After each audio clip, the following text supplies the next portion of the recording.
You guys are excited for today's show. I'm excited. I hope you're excited as me. Happy to see you on this beautiful Monday morning. For some of you, it might be Tuesday, but that is okay. We're still going to have a good day. Look at me rhyming right out of the gate. That is awesome. That's amazing. Okay. Did some of you guys get a chance on the YouTube channel to see the new intro? I hope some of you on the YouTube channel got a chance to see the new intro because I worked hard on the new intro. Okay. If you didn't get a chance to see the new intro, you gotta be here early so that you can see the brand new intro. Oh, I almost forgot. I gotta go into the Discord and I gotta paste that we're live on the Discord. How you guys doing? How you guys doing? I want to make sure everyone knows that we're live at the time that we're live. Okay. Okay. Um, in the meantime, how are you guys feeling on this Monday morning? Are you happy, sad, glad, mad? I mean, it's Monday. I feel like Monday is supposed to be a down day, but for me, it's like, oh, I get to hang out with you guys. So like, that's a good day for me. So I don't know. For me, it's a good day. I don't know. Maybe for you, it's a bad day. But you're spending this time with me now, so it should feel like a good day. T4 says you're sad. Yvette says hard. Good, Brenda says. Brianna says hello. How are you doing? Nella says Monday evening in the UK. It's Monday afternoon for me in Toronto. Let's go ahead and take roll call. You know how we like to do. I don't want to waste any more time. I want us to get straight to it. Okay, so if you're here, you're present, you're paying attention to me and everyone else in the live stream, you got to say here or present so that I know you're paying attention to me and everyone else in the live stream. Okay, of course, we have Brianna, the first one to say here in the TikTok chat, and Enlighten A is the first one to say here in the YouTube chat. So, of course, they're usually always first. Okay, I've yet to see anyone be able to beat either of them. Okay, so let me just post it up. If you're not in the Discord, by the way, you gotta get into the Discord because the Discord is the way to go. Okay, you gotta get into the Discord so that you know what's going on. In case you missed the notification on TikTok, you're able to get the notification from me on the Discord. It's very important in order to be in the know. Okay, I'm gonna say hi everyone. Hi everyone. I'm live now. Everyone, I'm live now. Okay, let's get started today. So for those of you who are on the YouTube, you already know what today's topic is, which is probably why you're here. Okay. For those of you who are on TikTok, you might be a little bit unfamiliar with what today's topic is because you don't have YouTube so you can't see the title. But today's topic is how to get him to chase you like a video game. Okay? We're going to get deep into it. I know you guys love talking about chasing and love trying to better understand the mind of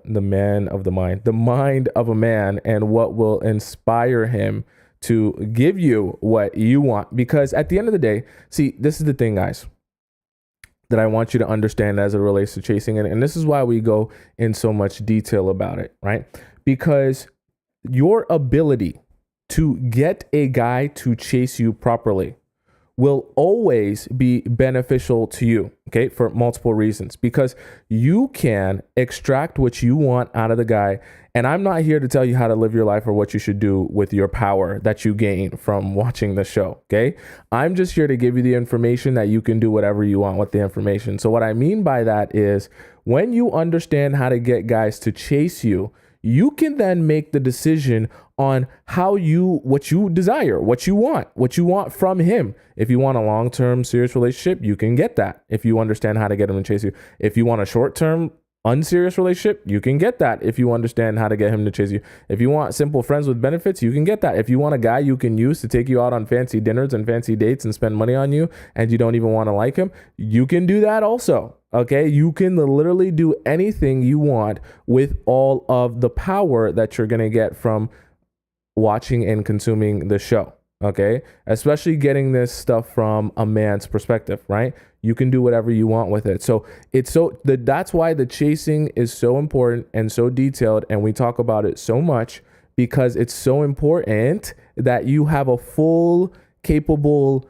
holistic understanding of how to get guys to chase and what inspires them to chase after you, so that you can learn best how to embody that, so that you can get whatever it is you want out of life and relationships. Okay. So the more you understand that, the more you get what you want, and you're here to get what you want. You're not here to be a passive watcher of your own life and sit back while other people live their lives and do things to you. That's why this is called the Players Club. Not because we're all players in like playing people, but we're players in this game of life, and we're active players. That's the most important part, because I know a lot of you are here because of situations that have happened to you, right? And it becomes frustrating to feel like you're in no control of the people you love and care about, and in no control of your relationships. And a lot of times you feel like people are walking all over you, and you don't get a chance to stand up for yourself. You don't even know what's going on, and you don't even see it coming when these people are using you, lying to you, and deceiving you. So all of the information that we get, not just today, but in general in the Players Club, will help you be an active player in life, so that you can learn how to play the game of life and relationships in and get the result that you want, right? Because that's what this is about, right? You, like we always talk about, you either learn how to do the manipulating, right? Or you become the manipulated, right? So for those of you who have a weak stomach, the Players Club is probably not for you. For those of you who want the world to be peace, love, and positivity, where we all hold hands, sing kumbaya, and nobody manipulates anyone else, and everyone just treats each other exactly because they're just so amazing human beings that everyone gets treated the exact same. Cool. This is probably not the place for you. In here, we're going to talk about what really happens in the real world that we really live in, and we're not going to idolize a utopia society that we don't live in. Okay, because that's not going to help any of us live in the real world that we actually do live in. So here we're going to learn how to do the manipulating so that we can have all of the power, right? I Love Baseball says, then this isn't the place for me.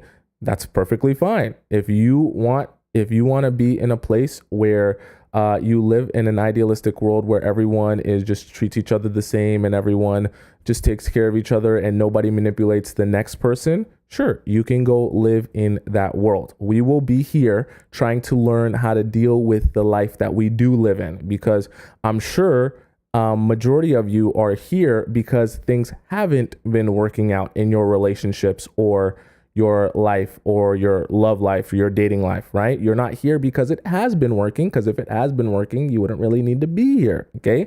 So clearly there needs to be some changes made, okay? I Love Baseball says, I'm not trying to be arrogant, but why do you want to manipulate people? Well, like I said, you either are the person doing the manipulating or you get manipulated. And I'm not just talking about in relationships. I also mean that in business as well, in the world, right? You have to understand all marketing is manipulation, right? I'm going to get right into the topics, but this is obviously related to chasing, because I want you guys to have a clear understanding of why we're here and why we're talking about this. You know, even I made this example before. When you look on the TV and you see those African kids with flies on their faces, okay, drinking dirt water, what do you think that's meant to do to you? Okay, right? What do you think that's meant to do to your emotions? How do you think that's meant to affect you? When they literally, like, think about this. Think about the idea. You're just watching it on the screen, but you have to think about the idea that people come to those African countries with the poorest of the poor. They bring their tens of thousands of dollars of camera equipment, right? Because you're not seeing the whole of the scene where there's a white guy, right? Or a black guy or a yellow guy or orange guy behind the camera with a $10,000 camera or $40,000 camera and a huge lens, and there's another guy with a huge light beside him, right? To make sure the scene gets lit right in the most dramatic way. And then there's another guy beside him holding the boom mic to get the good sound of the kids drinking the dirt water, right? And then there's the director behind him saying, okay, make sure you get that angle. Oh yeah, that's a perfect fly. It's landed right on his lip. Get that one. Zoom in on the fly. Look at the sadness. Get the eye angle. Hey, lighting team, make sure you're shining that light in his eyes properly so he looks as sad as possible. Catch that tear, right? Get those angles. Right? That's the truth. Okay. And by the time you watch it, right, on the television screen, and you see those little kids with the flies on their faces, and it looks so sad, you say to yourself, oh, golly gee, that is such a sad, poor place to live. Oh my goodness, look at these poor children. Oh my goodness, they are suffering. No one deserves to suffer like that. That's what we all think. Okay. That's what we all think. And so what happens? You then pull out your wallet, right? And you call the toll-free number or you text whatever it is that you have to do to contact them so that you can send some of your hard-earned money to a place where you don't even know if it's getting to the people who are on the screen. Okay? You're just so emotional about what you saw on the TV that you want to come out of whatever money you have to send to them, hoping that somehow it will change their situation, even though you have no real guarantee that it will change the situation of the people that you're watching. Not to say that these charities are stealing. I'm just letting you know the concept, right? And so I give that example to help you guys understand, like, the world is manipulation. Everything around you is manipulation. When you're watching those infomercials of the African kids, that's not by accident that it looks really sad, right? They're trying to elicit a specific emotion out of you in order to get you to give money. Okay. That is manipulation. If you look up the definition of manipulation, that is manipulation, right? They're doing something specific to get a desired outcome and reaction out of you. And so I say that to say, if you're scared of the idea of manipulation, or you think it has no place in love or relationships, you are sadly mistaken, because manipulation exists all around you. And not just people, but businesses, corporations, everyone uses it to get what they want from you. And you're the only one losing because you're the only one not willing to learn how to utilize it to your benefit. Nobody said you have to, like I said, I don't tell you what to do with the power that you gain from the information that I give you. You can take the information, right, and use it to get a partner who'll be loyal to you, that doesn't cheat on you, and you guys are in a long-term serious relationship for the rest of your lives. That's not necessarily, just because it's manipulation you use to get what you want, that doesn't make it a bad thing when your desired outcome was something positive. Okay. So, but once you guys get out of the idea that, oh my God, manipulation is bad, we shouldn't manipulate people. Oh, we shouldn't manipulate people. You'll actually realize that the best way to have the happiest life that you want to have is to manipulate people, as horrible as it sounds. That's why this is called the Players Club. Okay. So with that being said, welcome to the show, guys. I know I went on a bit of a rant there, but it is so important that you guys understand that, in order to understand why we are all here doing what we're doing on the show, learning what we're learning. Okay. So let's start off. We're going to have 5 different ways that you can learn how to force men to chase you like a video game. 5 ways to force men how to chase you like a video game. Okay, let's begin. So number 1, we have the analogy of the idea, the concept. Okay, now, obviously, let me ask you guys to start off, just so we're all on the same page. I know you are women, so your interests and the things you care about are different than mine. Let's be on the same page, though, so we can actually understand what we're even talking about. Do you guys understand the concept of video games?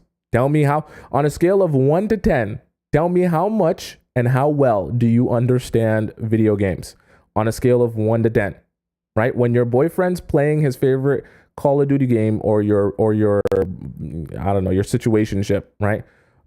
Or he's playing NBA 2K, or he's playing whatever, Fortnite, whatever. On a scale of 1 to 10, how much do you really understand anything that's going on or the concept of what's even going on here?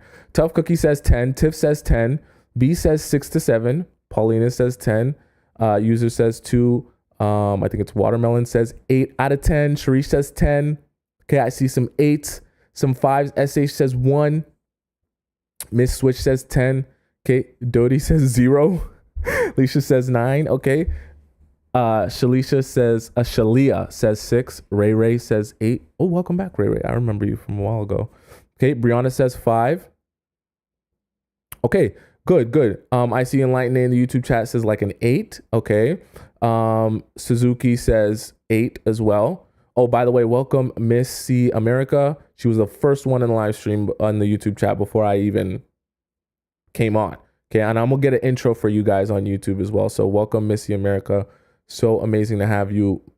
Missy America and Enlightened Air Fight. They're like the 2 top YouTube people right now, A+ students. Okay, so we got some 8s. I see a lot of people saying like 6 to 7. Okay, like 6 to 7 and a few 8s. Okay, but most of us are not super confident in our ability to understand the video games that our boyfriends or men or guys that we care about are playing. This is great because this is an awesome opportunity for us to all learn something, get a better understanding of this. That way we can do this properly. Okay, so let's start off with the concept of the video game so you can understand how to embody the video game.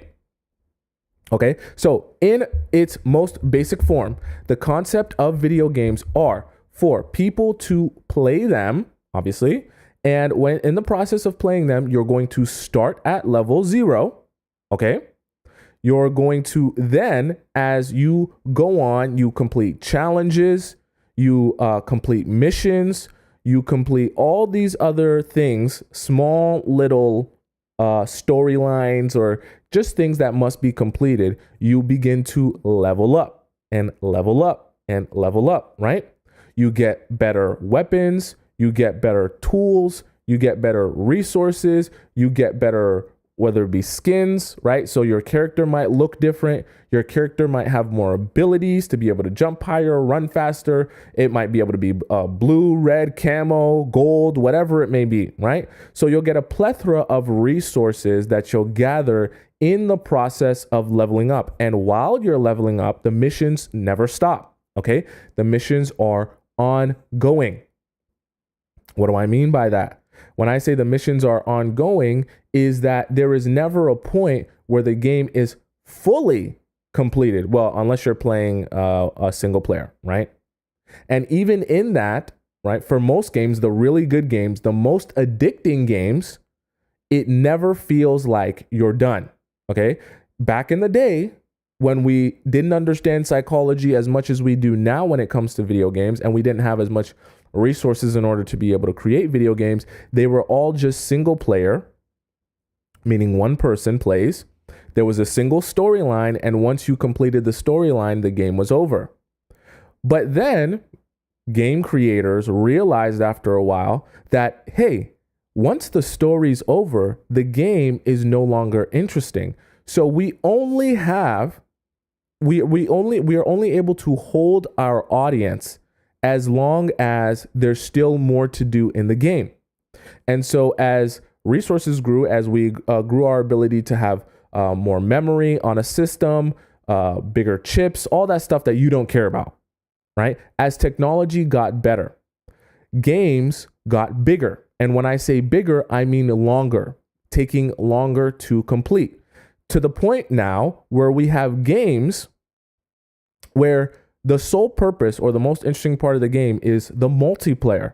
And the amazing part about the multiplayer experience in the most addicting games is that there is never a finish line. Okay? There is never a finish line in these games. There is never a point where you get to the tip of the top and that's it. You're done. You have no more to complete, right? For those of you who don't understand the concept of some of these, how these new video games are working, these newer video games are allowing it free to play. Not saying you should be free to play, but I just want you to understand the concept. They're free to play. So you can download the game without purchasing anything. Then when you get in the game, everything from the cosmetics, meaning how your character looks, what your character rides on, what type of weapons your character, all of that stuff you pay for. Each individual season, they call it, right? A season just means for a period of time, maybe 3-4 months, right? You have different resources available to you, different things you can buy, different things you can purchase, different missions to accomplish. And then once you accomplish that for those 3 or 4 months, the journey is not over. The journey continues into the next season, okay? So the reason I say that is because I want you to understand, if you're going to embody a video game and you're going to be the video game experience and you're going to get him to chase you and be addicted to you like most of your little boyfriends are addicted to video games, you're going to have to understand the concept of a video game so you can begin embodying that. And so he can begin chasing you like such. Okay. So these video games, like I said, you start from 0 and you level up as time goes on. Every single day, every single mission, you feel like you're just a little bit closer to 100%, level 100, and you're going to complete the game. But in reality, the most addicting and the best games never finish, right? You never feel complete in the game. It's just an ongoing game of missions and situations and accomplishments and rewards. Very important, the rewards. We're going to get to that specifically. But I want you to understand, right? As you create missions, as you create challenges, there also has to be a reward system for each individual challenge. Okay? Because if you don't create the right reward and challenge system, you will have no game. Okay? And he will not chase you. He'll also not be addicted to you. Because the same way you go to a casino and you win some money and it makes you feel on top of the world and it brings you, get so much euphoria from winning some money, but then you lose and you lose and you lose and you lose. Oh, but then you win again and then it feels so good and you're just like, oh my God, this is such an amazing feeling. So then you play some more to chase that feeling again of winning. And the more you chase that feeling, the more you lose, and the more you lose, right? The worse it gets, up until you win again and then you're over the moon and then you want to keep chasing that feeling, but it never ends, right? You've got to treat yourself like a gambling addiction, as crazy as it sounds, right? You're a game. Games were created for a reason, okay? And games are addicting, especially to men, for a reason. Because remember what I talked to you guys about before, and remember what I always talk to you guys about. Men naturally want to chase. They want to chase. Okay. I know for you guys that hear me say that, you guys are like, what? No, but the men nowadays, they're feminine, but the men nowadays, they don't want to chase, but the men nowadays, they want to be the woman, right? I'm not saying you're wrong, but what I am saying is naturally inside their soul, right? Deep down inside them, where the caveman live, where the natural man lives, right? He wants to be in a position where he's chasing after not just you, but the things that he wants in life. Okay, very, very important.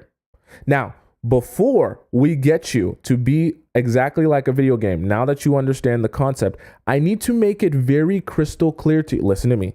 Listen to me. Look into my eyes. If you're half paying attention, pay attention to this part, because none of this stuff will work if you don't pay attention to this part. Okay, I need you to understand you are not trying to motivate every single man on this earth to chase you like a video game. Stay with me, okay? You're probably like, what? I thought that was the whole point. You're trying to motivate the men who are actually motivated to chase after you, to chase you like a video game. What do I mean by that? I know some of you love dating apps. We've talked about dating apps in the past. If you're new here, we got a bunch new people in the YouTube chat, and I'm sure we got a bunch new people on TikTok as well. If you're new here and new to this show, all right, and you haven't listened to my episode on dating apps, I'll catch you up to speed that dating apps are a bad environment to try to meet men who are trying to do the hard thing. When I say do the hard thing, I mean that going on a dating app and swiping left or right on a girl, chatting with her for a couple of days, and then going on a date with her is the path of least resistance for the men. Right? And you might think, well, what's wrong with that? What's wrong with taking the path of least resistance? Maybe he doesn't want to go to the club. Maybe he doesn't want to go to the bar. The problem with that is the man has to be the pursuer. So if the man has to be the pursuer, but he's in a mind state and a mind frame that I want everything as quick and easy and painless as possible, how are you supposed to motivate that man to chase you when he's already in the mindset that I want the most quick and easy and painless thing as possible? We call those type of men microwave men. Okay, the reason we call them microwave men is because they do not want to have to do any preparation, work, consistency, effort, none of that to get the desired result. They want access to Squirtle. They want access to women. They don't want to have to go out and meet women, not even at a club or a bar, because that would require them, even if they went to a club or a bar, they'd have to dress nice. They'd have to look presentable. They'd have to be hygienic. They'd have to be charismatic, even more important, right? They'd have to be interesting. They'd have to be able to strike conversation, right? All of that stuff is a learned skill over time that you have to practice at. So that takes work and energy. It's not easy. You also, as a man, if you're going to go out and meet girls to get them and get some access to some Squirtle, you're going to have to face rejection, which is very, very painful, not just for men, but for all of us. And because those microwave men do not want to go through the pain of facing rejection, what do? They run to the dating app where they don't have to actually know who's rejecting them, because the girls that swipe left on them, they're never going to know who they are. They're never going to meet them. They're never even going to have to acknowledge it as being real, right? They're only going to be able to see the girls that swipe right on them. So for them, it's a win-win. They get what they want as quick and easy and painless as possible. The reason I bring all that up and the reason why it's so important to what we're discussing today is because I know the first thing you're itching. I know some of you, you're addicts. You're itching. You're just thinking, oh my God, I'm going to use all of these techniques on this one guy who doesn't like me. Oh my God, I can't wait to use these techniques on this guy that doesn't like me, doesn't text me, doesn't even acknowledge my existence and doesn't care about me and basically has a whole nother girlfriend. I can't wait to use these techniques on him. Okay? I know that you're itching to do that.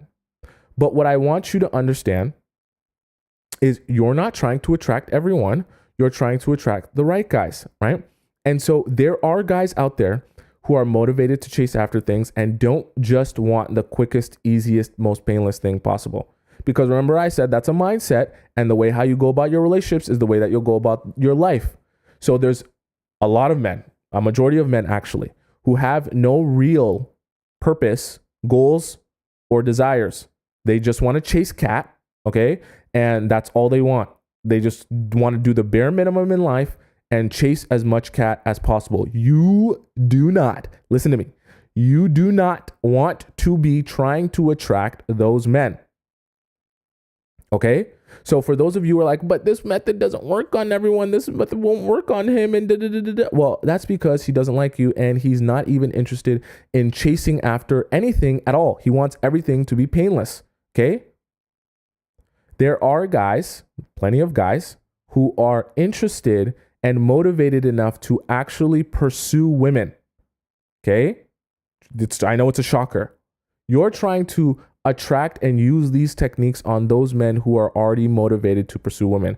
This is why I say it's so important to be careful of your environment, because your environment will shape your understanding of the world. It's very easy. I don't know if Life Sucks is here, but she loves dating apps and she finds it hard to not be on a dating app to meet new people. But it's very easy to convince yourself that dating apps is the only place where people are meeting each other when you spend all your time on a dating app. And I'm sure for most of you, it's very similar. Okay, you're going to find it very difficult. You're going to find it very difficult to see a world or to find men who aren't spending all their time inside, not motivated to chase, not motivated to really do anything, except for get the easiest, most quickest, painless way of living life, right? It's going to be very difficult for you to find men who don't think like that when you spend all your time in the places where those men who think like that or the microwave men are spending their time. Okay? We already had this discussion in dating apps, but just so we're of the same understanding. If you're putting yourself in the path of least resistance by being on a dating app, right? Or just going to the club or the bar, whatever, right? If you're putting yourself in the way of the path of least resistance, you can't be shocked when the men you come across all want the path of least resistance. Okay? So as it relates to what we're discussing and in the video game and how to get men to chase you, you have to understand you're trying to focus your energy on getting the men who are actually motivated to pursue things and chase after things to chase you, right? Not just all the men in the world, because there are men who aren't motivated to pursue or chase after anything. And that's not just you. Like, they're not motivated to pursue or chase after anything in their life. Not their job, not their career, not their passions, nothing. They're not motivated to do nothing. Okay? So if they don't have motivation to do anything, that doesn't mean magically that when he meets you, all of a sudden you can motivate him to chase after you when he's not even motivated to get off his couch and do something with his own life. Okay? So I want you guys to have a clear understanding of that, because I don't want you to be confused. Why doesn't this technique work on this man? Why doesn't this technique work on this guy who has never texted me in 8 months? Why does... Be for real. Okay? Be for real. Okay, so that the concept and the analogy was number one. So number two, we have the reward system. Now, very, very important. Someone said, what are the techniques? I'm going over them now. Number two, we have the reward system. Very, very important. Remember, I just told you we broke down what video games are like. We broke down the concept. We broke down why the men are so addicted to the video games and why they keep coming back to the video games. And so we're trying to get you to embody a video game. And one of the main concepts of a video game is the challenge and is the challenge and reward system. Okay?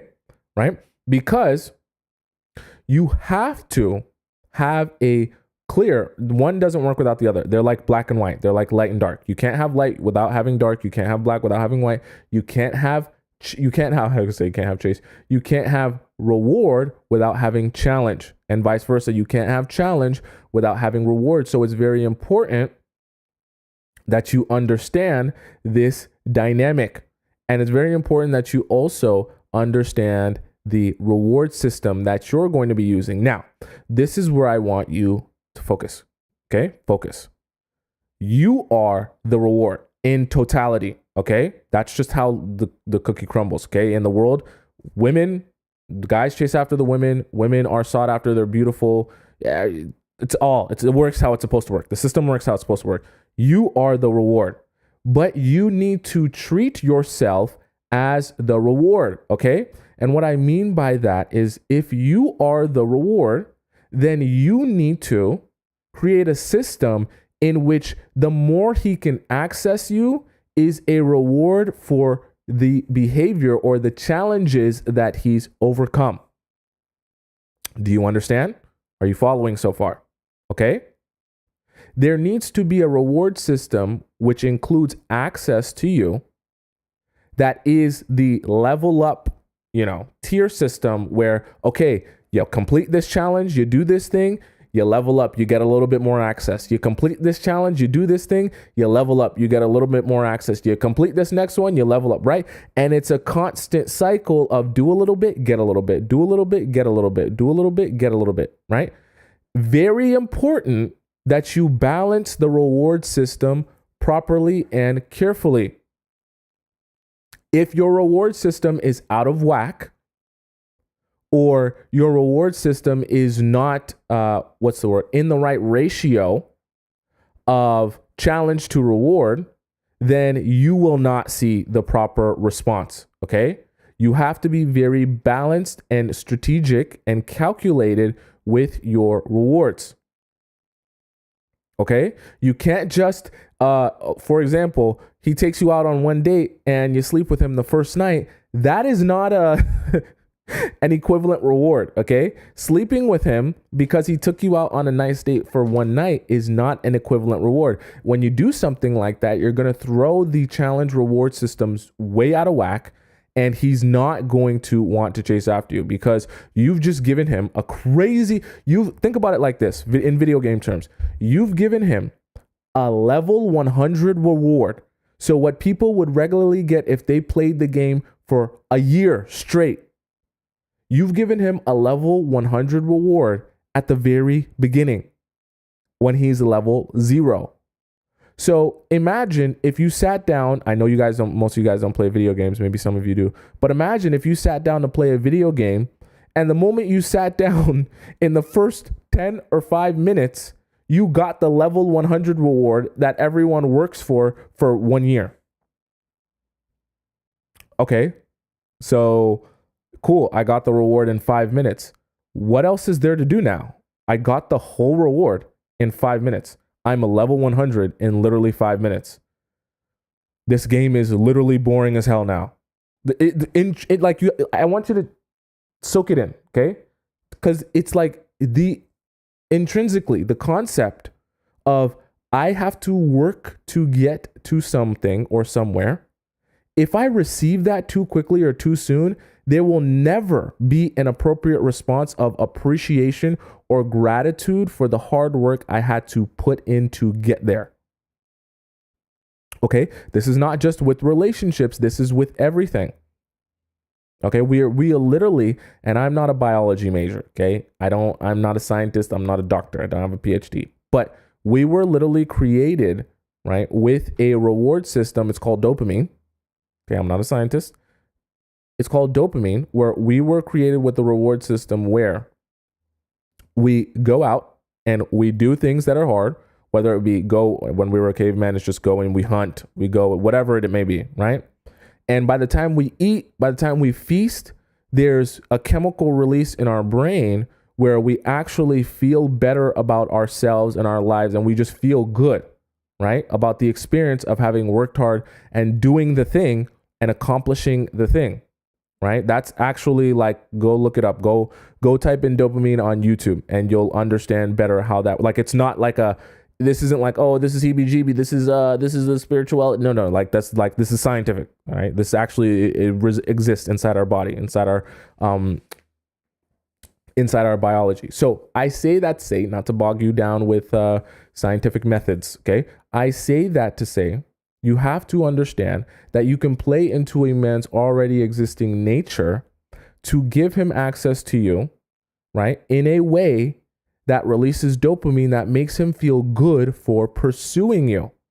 Because as he pursues you, he gets more and more of you and he feels better and better about it. But if you give him the whole feast right at the beginning, naturally, literally, it's not even something he can control. He will not be able to appreciate you as much as if you allowed him, and I literally mean allowed him to work for it, because truthfully, he wants to be able to work for it. You're doing him a disservice of being able to appreciate you properly when you don't allow him to work for it. Okay. And that does, and like I say, that just doesn't include working for it in the sense of when you don't allow him to work for it by sleeping with him, right? That also includes being needy, being desperate, chasing after him. Okay. Because a lot of you are in so much fear that you're going to lose him, or in so much fear that he doesn't want to be with you, or in so much fear that he'll go find another girl that's better than you, that you begin doing the pursuing, you begin doing the chasing, or you begin kind of like hoarding him where you're like, please don't go anywhere. Please don't go anywhere. Please don't. I'm so scared. Right. That also does not allow him to chase after you, because how can he chase after you when you're the one pursuing him, when you're the one all up in his face, when you're the one being like, please don't go, please don't look at this girl, don't look at that girl, I just, if I'm not the only person that you care about, I'm gonna fall apart, right? He has no room to chase after you. You're literally not allowing him to chase after you if you do that. Okay? So I want you to understand that concept because it's so important. Now, as we relate to the reward system, and I know that some of you guys are like, but what's the reward? What should I do? Tell me exactly what to do. I don't know. Tell me exactly. I just need to know exactly. Tell me word for word. I got to do it word for word. Relax. Okay? I need you to grasp these concepts because life is not just me give it to you. You do it exactly like that. If you understand the concept, you'll be able to apply it in whatever way best suits you.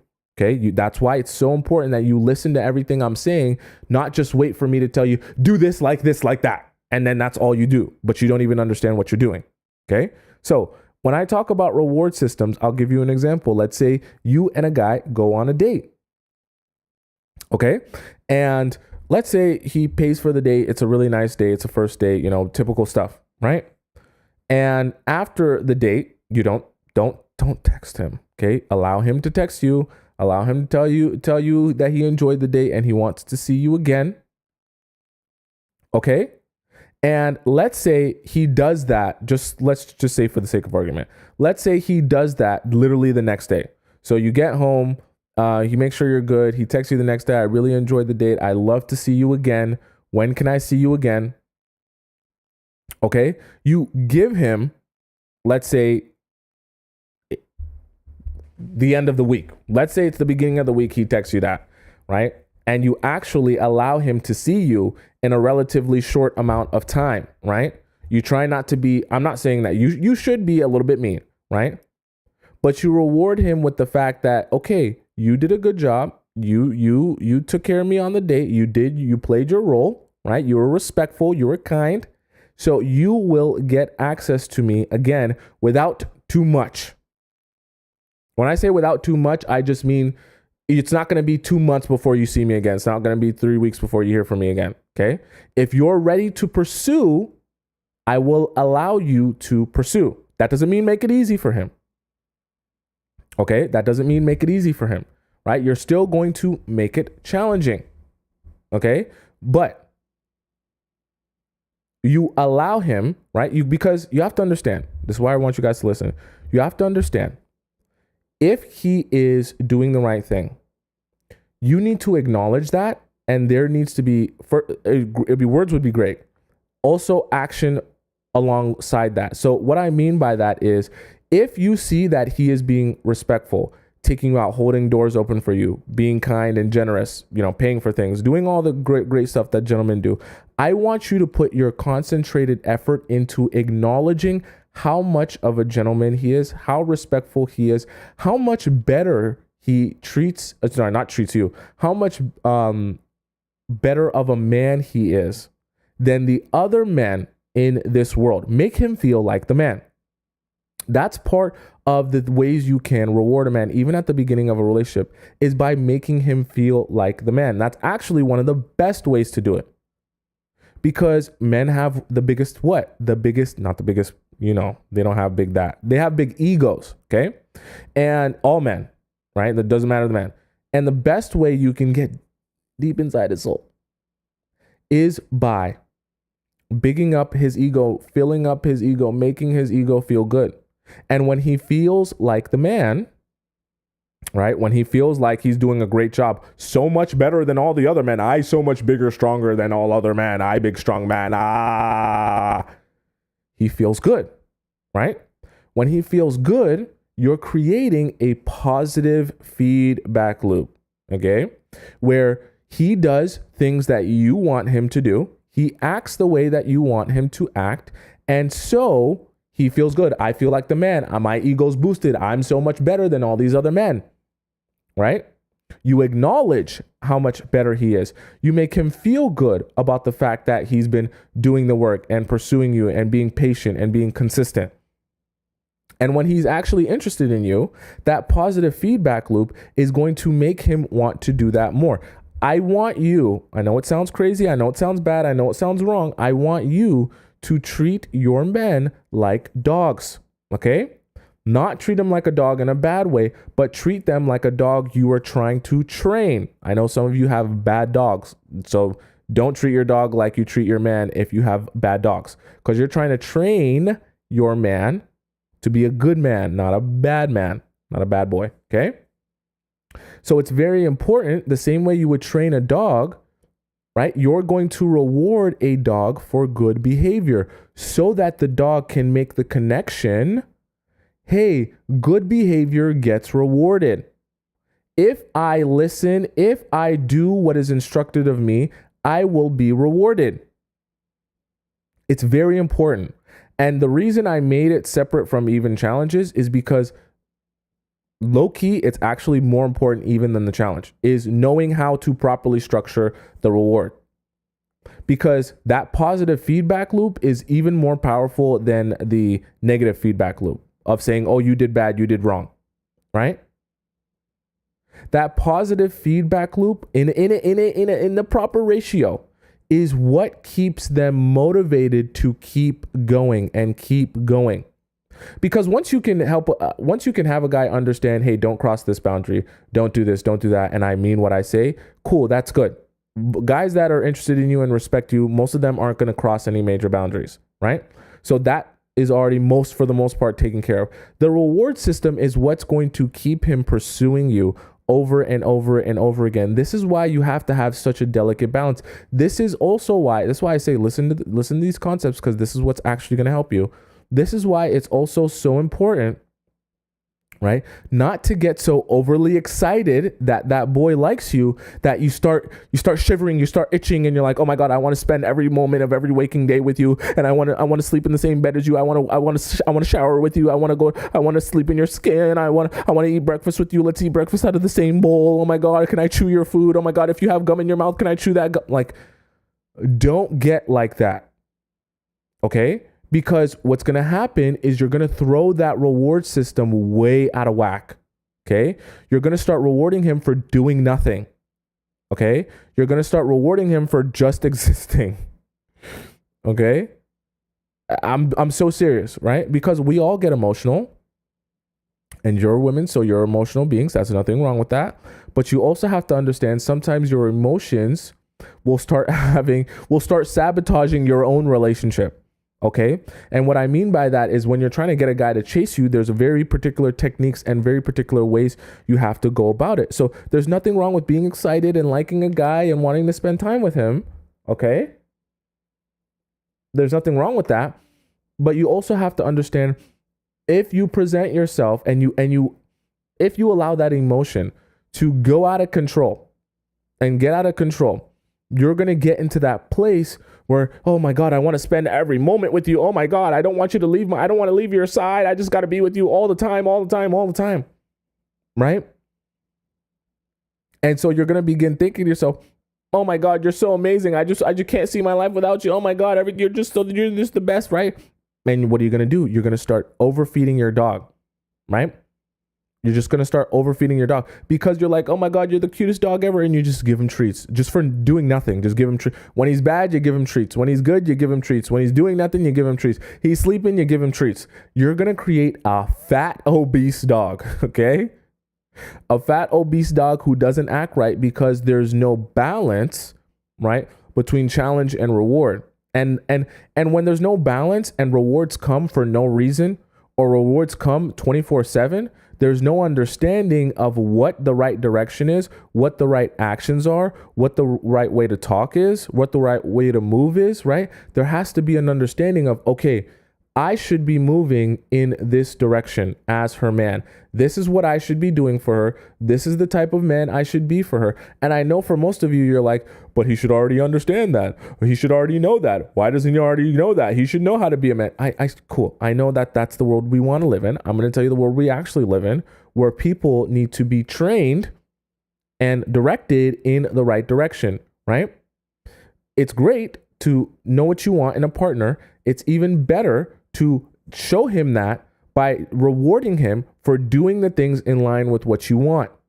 And remember, like I said before, don't think reward has to be, I sleep with you, okay? Some of you guys get so anxious that a guy's going to leave you or he'll stop caring about you that you think the only reward available to him is in between your legs, okay? Take a chill pill, Okay. There's way more rewards out there that you can give a guy that doesn't even require you to touch him. Okay. I know when I say reward, you guys want to open your legs, get your hands out, get your mouth out. No, relax. Okay. Relax. There is a lot of rewards that exist in this world outside of the physical. Okay. And they're even more powerful than anything you could do with your hands or mouth. Okay. Or in between your legs. Right.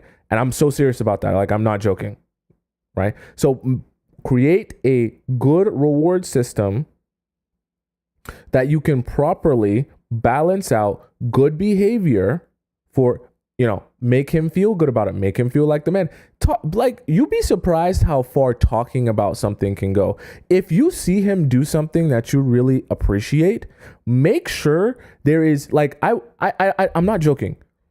Let's say, for example, he knows that you are working a 12-hour shift today. And he also knows that you have, let's say, a really important test, right? Let's say you're going to school and you're working. So you come back from your shift and he knows you have a really important test to study for in the next couple of days and you got to be focused and you work 12-hour shifts, so you're so tired. So you come back and when you left the house was dirty. It was a mess. Maybe you guys had some friends over. He cleaned up the whole house. The house is spotless when you come back. He's got some incense going and he's got a bubble bath running for you. I know that sounds like a dream life. I'm just saying hypothetically, right? You can have that though, just hypothetically, right? So let's say you walk into that and he's like, I know you're really stressed out. I know you had a 12-hour shift. I know you got a lot of focus on. I got your notes here for you if you want to study, and I got a bubble bath running for you. Just for you to relax and take a chill pill. And if you want, I'll rub your feet. Let's just say a guy does that for you, right? I want you, enjoy that, be appreciative of that.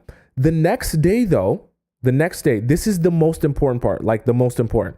The next day, I want you, phone off, TV off, right? Focus on me. Let's have a sit down conversation. And you sit him down, you look him in the eyes, right? Hold his hand, whatever you need to do. And you tell him, I want you to know, I appreciate what you did for me yesterday so much.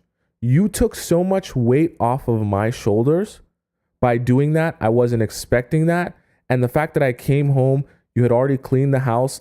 Say back everything that he did. I don't care if you cleaned up the dog's poop that was on the side, or there was a little crust on the side of the counter and I saw that you cleaned that.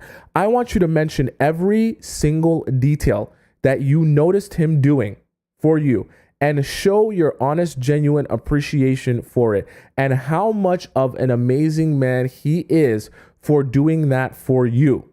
Okay. I know you're like, oh, this is so over the top. This is so relevant. Like, this is so stupid. Like, why would I do it? Try it and then come back to me. Okay. Because I'm telling you, when someone, especially a man, goes out of their way, and obviously that was an example, but that could be with anything that he does for you that you're like, I want that behavior to continue. If you want that behavior, whatever behavior it is, to continue, make sure this needs to be like the same way you would address it if you thought he was cheating and you'd be like, let's have a sit down conversation about this. This is really serious.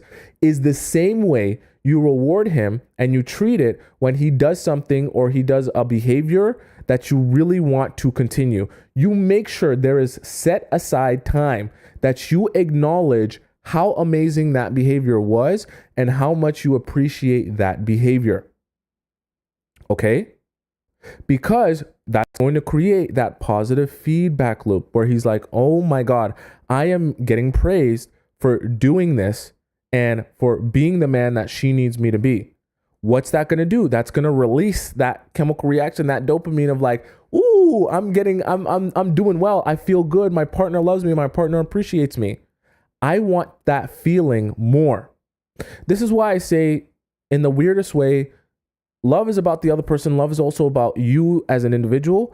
And the more you can understand, the better you can utilize that. So what I mean by that is when you're rewarding someone by telling them how much you appreciate them, I know that you think that, oh, the reason they're going to continue doing it is for me, when in reality, the reason they'll continue doing it is for themselves. Because let's be real, it feels good to give and help. It feels way better to give and help and be appreciated for it and get that positive feedback for being good and helping and being acknowledged for it and being praised for it. Okay? And so when you can create that positive feedback loop, people and human beings, men specifically, they start chasing that feeling of, I want to feel good and better about this relationship. I want to feel like the man. I want to feel like I'm doing well. I want to feel your appreciation for me. So I'm going to do it over and over again. Okay, Suzuki donated $5 in the YouTube chat. She said, I'm appreciating this priceless advice. Thank you so much, Suzuki. Thank you to also you guys on TikTok who are sending me gifts and donating as well. Thank you so much, Suzuki, in the YouTube chat. I really appreciate that. You're Suzuki. You're actually my first super chat in the YouTube chat. You're the first person to ever give me a super chat. So that is a monumental thing there. You're going to go down in history as the first person to ever give me a super chat. So much appreciated. Okay. Are you guys following what I'm saying? I know I'm moving a mile a minute because my brain moves like a mile a minute. Okay. But I hope that you guys are following. Tatiana says, what's a super chat? A super chat is like a gift, but on YouTube, right? So like you would give TikTok gifts, super chat is like that, but on YouTube. So same thing, right? Right? I'm going to go back. I just want to read what some of you guys said. I was like ranting there for a bit, right? A mixed chick says, I'm 30 minutes in, the landing on the moon was staged. Interesting. Okay. This mixed chick says, I want a man right now. Okay, that's fine. Mixed chick says, but what about idealist women are not a piece to give away? But then again, we are made of parts, but still women need to learn how to create and play games, multiplayer, then apply, right? And then you said, so men are children playing games. Yes, men are children and kind of like dogs as well, right? You got to understand how to properly reward them. And it's not, like I say, it's not just a man thing. This is a human thing, but it's even better when you apply it to your men because men are hardwired to chase, men are hardwired to pursue. And so it's always good. Oh, sorry, I shouldn't have burped in the mic. I was holding that in. That's why it's so important, right, to come up with good reward systems, because reward systems is what keeps that motivation going. Someone says your birthday is coming up. How'd you know that? My birthday is coming up very soon. Okay. Kel says it's like the men in our generation don't know how to date anymore. They do. You just have to spend time in the places where the men do know how to date. Like I said before, if you're don't go to a landfill and expect not to see garbage. Don't go on a dating app and expect to see all the men who are ready to pursue and chase you for the longest period of time. Okay, because on a dating app, they literally didn't have to leave their house to get access to you. All they had to do was take their index finger and swipe left or swipe right on you. And before they saw you and the 4 pictures of you on the screen, they saw 500 other women on that same screen. And after you, they will see 500 more women on that screen. So I say that not say that you're a bad person or you're any less than, but you put yourself in a bad position when you're already in the environment of all the men who are unmotivated to chase or have anything hard in their life and want it easy already. And then you put yourself at an even bigger disadvantage in the concept of when you are on a dating app, it's not just you. He's not just meeting you. He's seeing and meeting, right? Like coming across hundreds of other women. So it's very hard to differentiate what are your better or amazing qualities from the other hundreds of women that I see on the app. By the way, if you guys were ever wondering in the TikTok chat where this is coming from, this is coming from YouTube, directly from the YouTube chat, and then vice versa. If you're on YouTube and you're wondering where the chat's coming from, it's coming from TikTok because I know some of you are new here. Okay, so very important. Okay, are you guys following that? Why the reward system is so important, right? The reward system is key. And I know that you guys want the direct example. You want me to give you exactly how you should do it and exactly the technique. But what is even more important is the concept, right? Understand how to give access to, how to make access to yourself the reward that he can then strive for and reach for. And I know I gave you guys an example of, talking to him and showing your appreciation. But also, as a guy acts right, don't do this right at the beginning. But as a guy acts right, you can give him more access to you, as in being able to see you more often and more frequently. That is also a really good way to allow him to understand that good behavior gets rewarded. Now, listen to me. This is why sometimes I don't like to give you guys direct examples, because if I leave anything out, you guys take it so literally that you don't think out how you should be responding or acting in that particular situation. That doesn't mean if you meet a guy, he takes you out on one good date, and then the next time he says, hey, it's 3 a.m. Can we hang out right now? Come over to my place at 3 a.m. And then you go because he gave you one good date. No, that's not what I'm saying. Okay. Your rewards have to be balanced. They also have to be timeline appropriate. Do not go giving him a 2-year relationship reward when you're sitting here on the second date. Okay? Make your rewards relative to wherever you guys are in the relationship. Okay? McKenny says, what's the punishment? Limited access? We're going to get to that. To answer your question, yes. But we're going to get to that, right?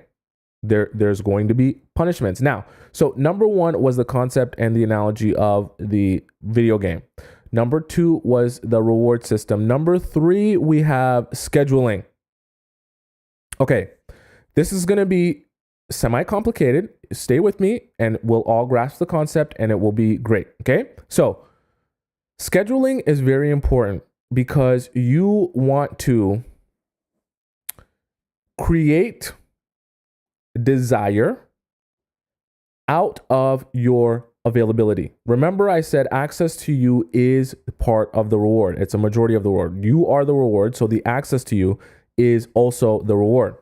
Scheduling plays a huge part in what you're trying to do in terms of turning yourself into the video game, because there has to be a portion of him that wants more of you, but doesn't feel like he's getting enough.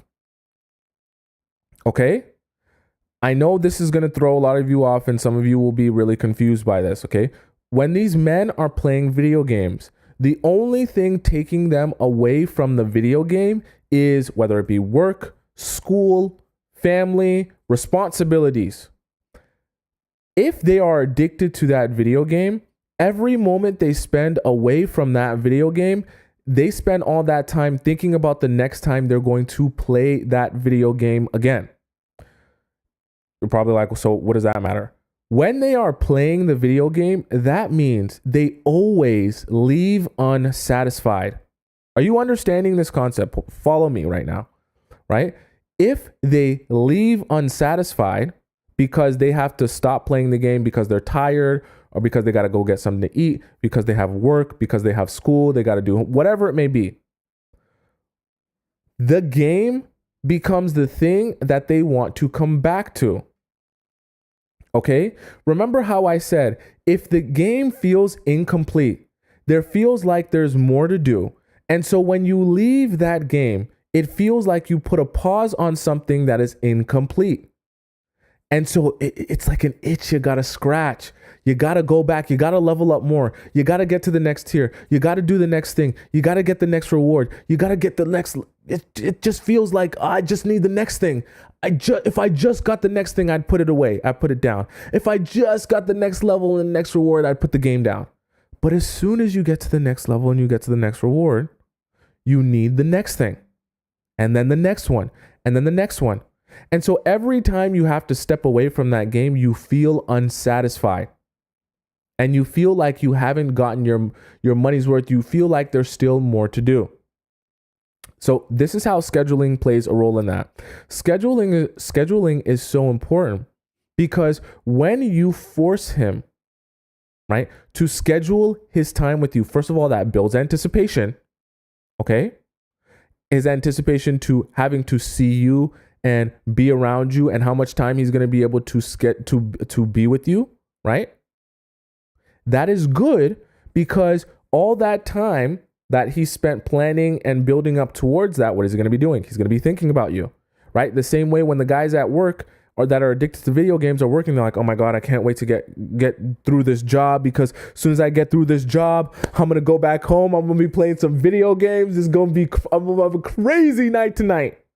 Right? The same way the guys be telling you, I play video games to get my mind off stuff. I play video games to relax, right?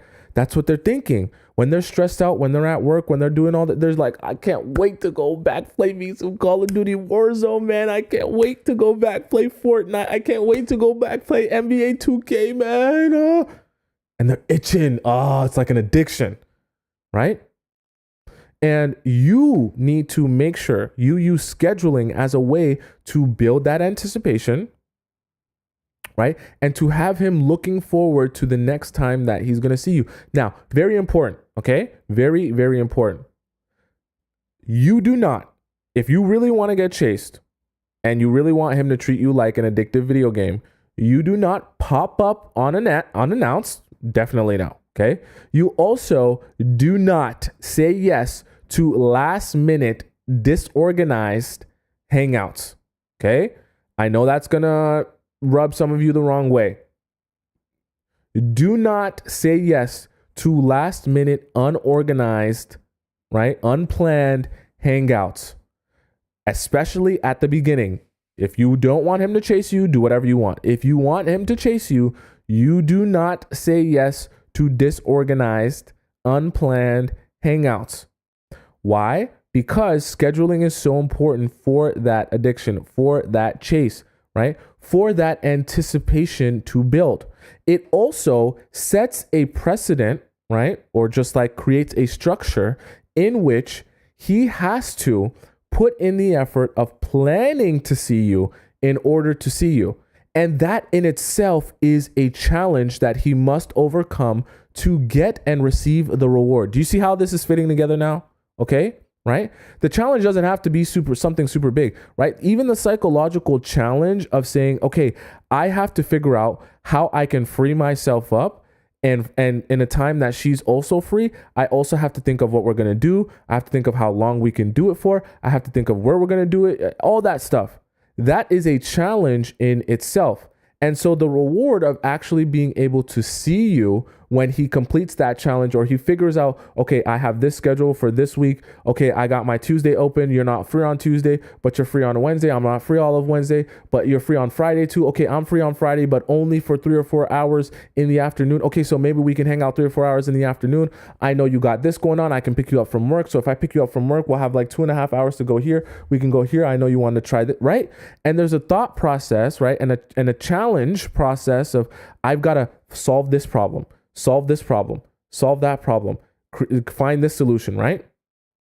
Right. And this is all building up to the next time that he sees you and the next time he's able to spend time with you, right? And this is all part of the scheduling. The scheduling also becomes a challenge where, how am I going to get more access to you, right? The challenge is the access to you. And so he wants to feel like, right? He wants to feel like he's being challenged to get more and more access to you. Okay. And that's a good thing. So it's very important that you take care of the scheduling, because if you don't take care of the scheduling properly, then he won't properly build that anticipation in order for the next time that he's going to see you and the next time he's going to spend time with you.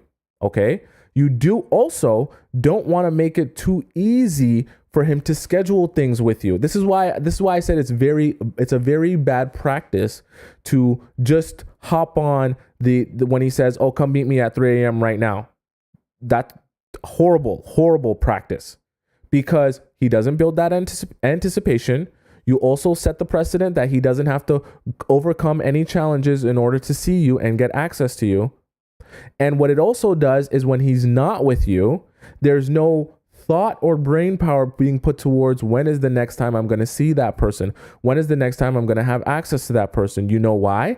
Because they know subconsciously that the next time they have access to you will be whenever they want. Okay? And the idea that they can have you whenever they want will stop them from thinking about the next time they can have you. Okay? Chocolate would stop being very interesting if you could eat chocolate all the time, 24/7, never get fat, and you never had to worry about anything. Chocolate is interesting because chocolate tastes good, but you also think about chocolate or junk food or whatever because you can't eat it all the time, because you can't have it all the time. But the moment I were to put it in front of you all the time and you were to have it all the time, you wouldn't think about the next time you can have more junk food or more chocolate, right? Because psychologically, there's no reason to think about the next time you can have it because you can always have it and you always do have it. Right? The more something is present to you all the time and readily available to you all the time, you literally can't spend time thinking about the next time you're going to have that thing or anticipating the next time you're going to have that thing. You don't want to become the girl and the person where he's no longer anticipating the next time he sees you because he knows whenever he's bored, whenever he's lonely, whenever he's aged, he can just call you, or not even to call you. I'm being too ridiculous. He can just text you. And you're going to show up at his door like DoorDash, okay? Your DoorDash, where all he has to do is send you a couple of texts, maybe saying, I miss you if he hasn't texted you in a couple of weeks, and you show up at his door like DoorDash. That's very sad for you, okay? We don't want that for you. You have to take care of scheduling. Let him build his anticipation. Even if you want him, even if you're not that busy, okay? Trust me, you do not want a guy to think that you're not that busy, right? He'll take advantage of you because when he realizes you're not that busy, he'll know subconsciously it's because you don't have much going for yourself, or it's because there's not a lot of people fighting and battling for your time, which means you must not be that desirable or that interesting if people aren't fighting and battling for your time. And that's not just romantic partners. I'm talking friends as well. I'm talking, coworkers, I'm talking work, I'm talking passions, I'm talking hobbies, I'm talking best friend. Like there should be people competing with him for your time. And if he doesn't feel like that and he feels like you're always available to him all the time, he will never spend any time thinking about you like he would a video game. He's never going to be thinking about when's the next time I can hop on my favorite video game. When's the next time I'm going to be able to play? Oh, I can't wait to play tonight. There will never be any anticipation built for the next time he's going to see you if you're always there all the time. This is why I say you really have to take care of that fear or that hole in your soul where you feel like, oh, I'm in fear of losing you. I can't lose you because I want so badly for you to be with me and I want so badly for you to like me and I need your validation and I need your attention, right? You can't be in that fear state if you're going to get this done properly. Because if you're in that fear state, the moment you start projecting that outwardly, you're not going to be able to schedule and be patient yourself because you're going to want to see him at a moment's notice and you're going to want to answer him in a second when he says, hey, are you free right now? Yes, I'm free right now. I'll come right now. Hey, do you want me to show up right now? I can be here right like in 5 minutes. I literally can leave my house in 5 minutes. I won't even put my makeup or do anything. I'll barely wear anything. I'll just put on my lazy clothes and I'll come right now in 5 minutes. Right? Because you're in that fear state. Oh my God, I gotta be with you. If you like me even a little bit, that's enough for me. And just a little bit. I just need a little bit, right? So he's like, what's the point? I have access to you all the time. Don't need to put out any energy into scheduling time with you, scheduling anything with you. You're just there. You're literally just there all the time. You're just existing all the time. I don't need to think about you. You do not want to find yourself in that position. Like I said, you need to be building that anticipation, right? Because also, when he does see you, after he's built that anticipation, anything you guys do together, anything you guys do together is going to feel that much bigger and more rewarding to him. You understand what I mean, right? When you are doing the work of helping him, right? Because you're helping him build that anticipation for you and for the relationship, right? Or situationship or talking stage. He's going to feel like everything you do on that date or all the time that you spend together is so much more bigger and amazing. And the experience was so much more rich and magical. And so it's going to feed into that same, when he's not seeing you, he's going to be thinking about how amazing that experience he had with you was. And so he's going to be anticipating more the next time he's going to see you and have that same amazing experience. And so it becomes a snowball effect, right? You want to be, especially at the beginning, you want to be so focused on that quality over that quantity, because the more you throw in a whole bunch of quantity, you're going to have very low quality hangouts or time spent together. And if you're having a lot of low quality hangouts or time spent together, he's going to start thinking to himself, gee, she's cool, but like, she's just kind of like, she's cool. I like hanging out with her. She's chill. You like, listen, the last thing you want a guy, this is the pro tip. The last thing you want a guy to be describing you as is chill. Okay? You do not want men that you're actively trying to be in a serious long-term relationship with. You do not want them to be describing you as chill. What that chill is not really a description of you. Chill is really about what he feels when he's around you. Okay?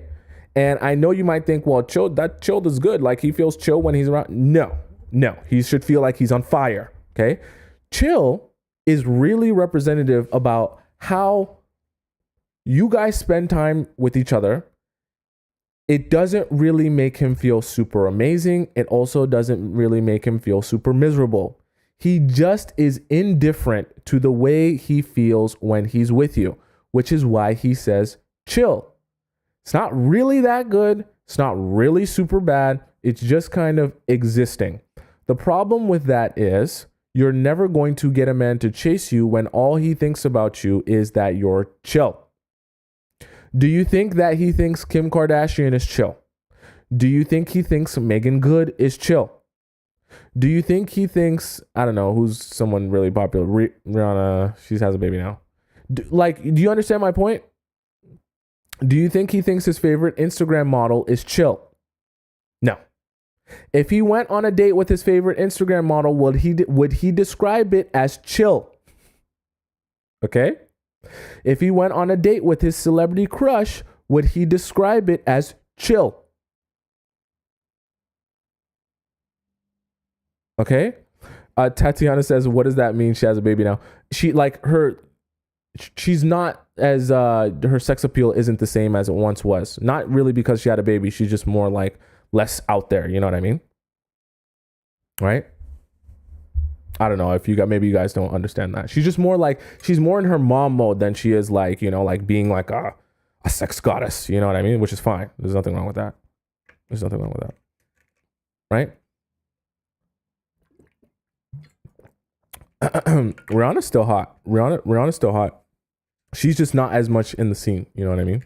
Kim K has 4 kids too. I agree. We can put Rihanna in there, guys. I was just using it to give an example of what people say, right? Okay? So, very important that you guys understand scheduling. Scheduling is so important. In the YouTube chat, Suzuki says Netflix and chill. That's true. Yeah, that's true. You don't want guys to be describing you as chill, right? Safi says, let's be honest, Rihanna let herself go physically. I'm sorry. Hey, you said it, not me. So hey, I didn't say that. You said it. Okay. I'm not. I ain't judging nobody. Okay. Right. So does that make sense to you guys? Right. Chastity says, what should they be describing you as? Not chill. Right. They should feel like you set them on fire. Right. Obviously, they're not going to say you set me on fire, but you want them to be feeling something. You want them to be feeling something. Right. You want them to be feeling something, and a lot of something. You don't want them to just be feeling like, everything's, it's just chill. It's whatever, right? You want him to be feeling intense feeling. Think psychologically what it would feel like to really actually desire someone so much that you want to chase after them. Do you think the feeling would be described as chill? Like, I'm talking about the feeling you feel internally when you're talking about chasing after someone. Do you really think that person would describe the feeling of wanting someone so bad that they want to chase after them? Do you think they would describe that as chill? No. Right? They're going to describe that as being intense, as being, all encompassing, as filling up and taking up all their brain space, as them obsessing, as an addiction, right? An addiction is not chill. Obsessing is not chill. Okay? Chasing is not meant to be chill. You do not want guys to get the impression of you that you're just chill. Because what that means is he's not really having to work for you. There's no real amount of effort that requires to be with you or be around you or have access to you. He kind of gets everything that he wants from you. There's nothing in particular he's reaching for or has any goals or challenges he has to reach around you or with you or of you. Like, you're just existing around him and he's cool with that. Doesn't make him feel mad. Doesn't make him feel super happy. It's just chill. Right? Don't get the wrong impression. That is not a good thing. Okay. You do not want to be just chill. That means you're not if a guy tells you you're chill, you're most likely not inspiring him to chase you. If he just thinks you're chill. Right? Now, if he starts saying things like, "Oh, girl, you be playing, bro. Like you never answer my text. Yo, you always too busy for me," type, like, what do you do? Like, yo, how come you don't never call me? Like, oh, you think you too cool for me now. You too big for me. If he starts talking to you like that, then you know you're in the right ballpark.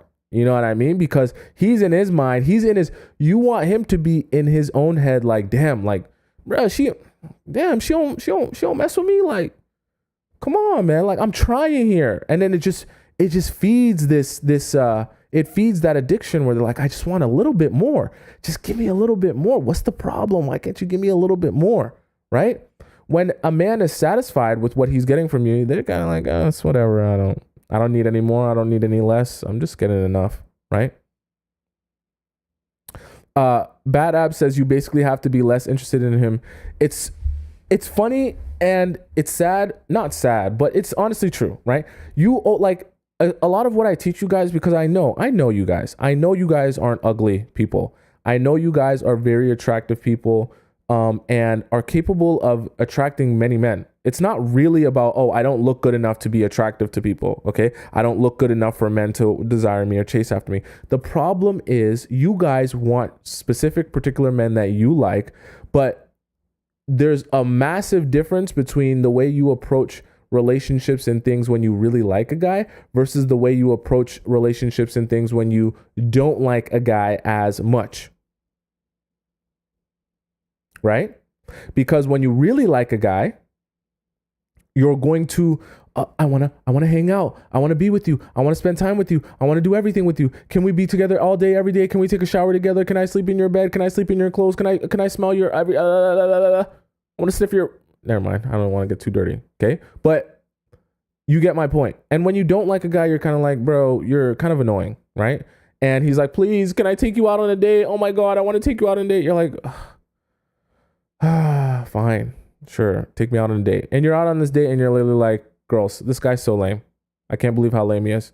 But he's paying for this date and it's a nice date. And you're literally showing your girlfriends the view. And you're showing them the plate and you're showing them how nice the experience was. And you don't even care about the man. Right? Right? And that's fine. But I just want you to understand, right? As weird as it sounds, that approach is actually what inspires the men that you don't like to chase you more. Because they're like, please, if I just had a little bit of your approval and a little bit of your attention, please, I'll do anything. I'll pay. I'll spend money on you. I'll get you gifts. I'll do anything you want me to do. Please. Right? And you're just kind of like, you're not my vibe. You're not doing it for me. You don't get my squirtling. Right? And when it's just a thing. That's just how the world works, right? But the thing about it is, you can actually approach the guys you like that. If you're more cognizant of the way you act when you don't like a guy, you can actually start treating the guys that you do like kind of like you don't like them, as crazy as it sounds, and they'll start liking you more and you'll get what you want. Right? Bree says discipline. Yeah, exactly. You just have to be disciplined and know that, hey, I know I like you. I know I'm interested in you, but I don't want to overreact that then it's going to push you away or stop your ability to continue chasing after me. Okay? Right? So very important. Right? Super, super important.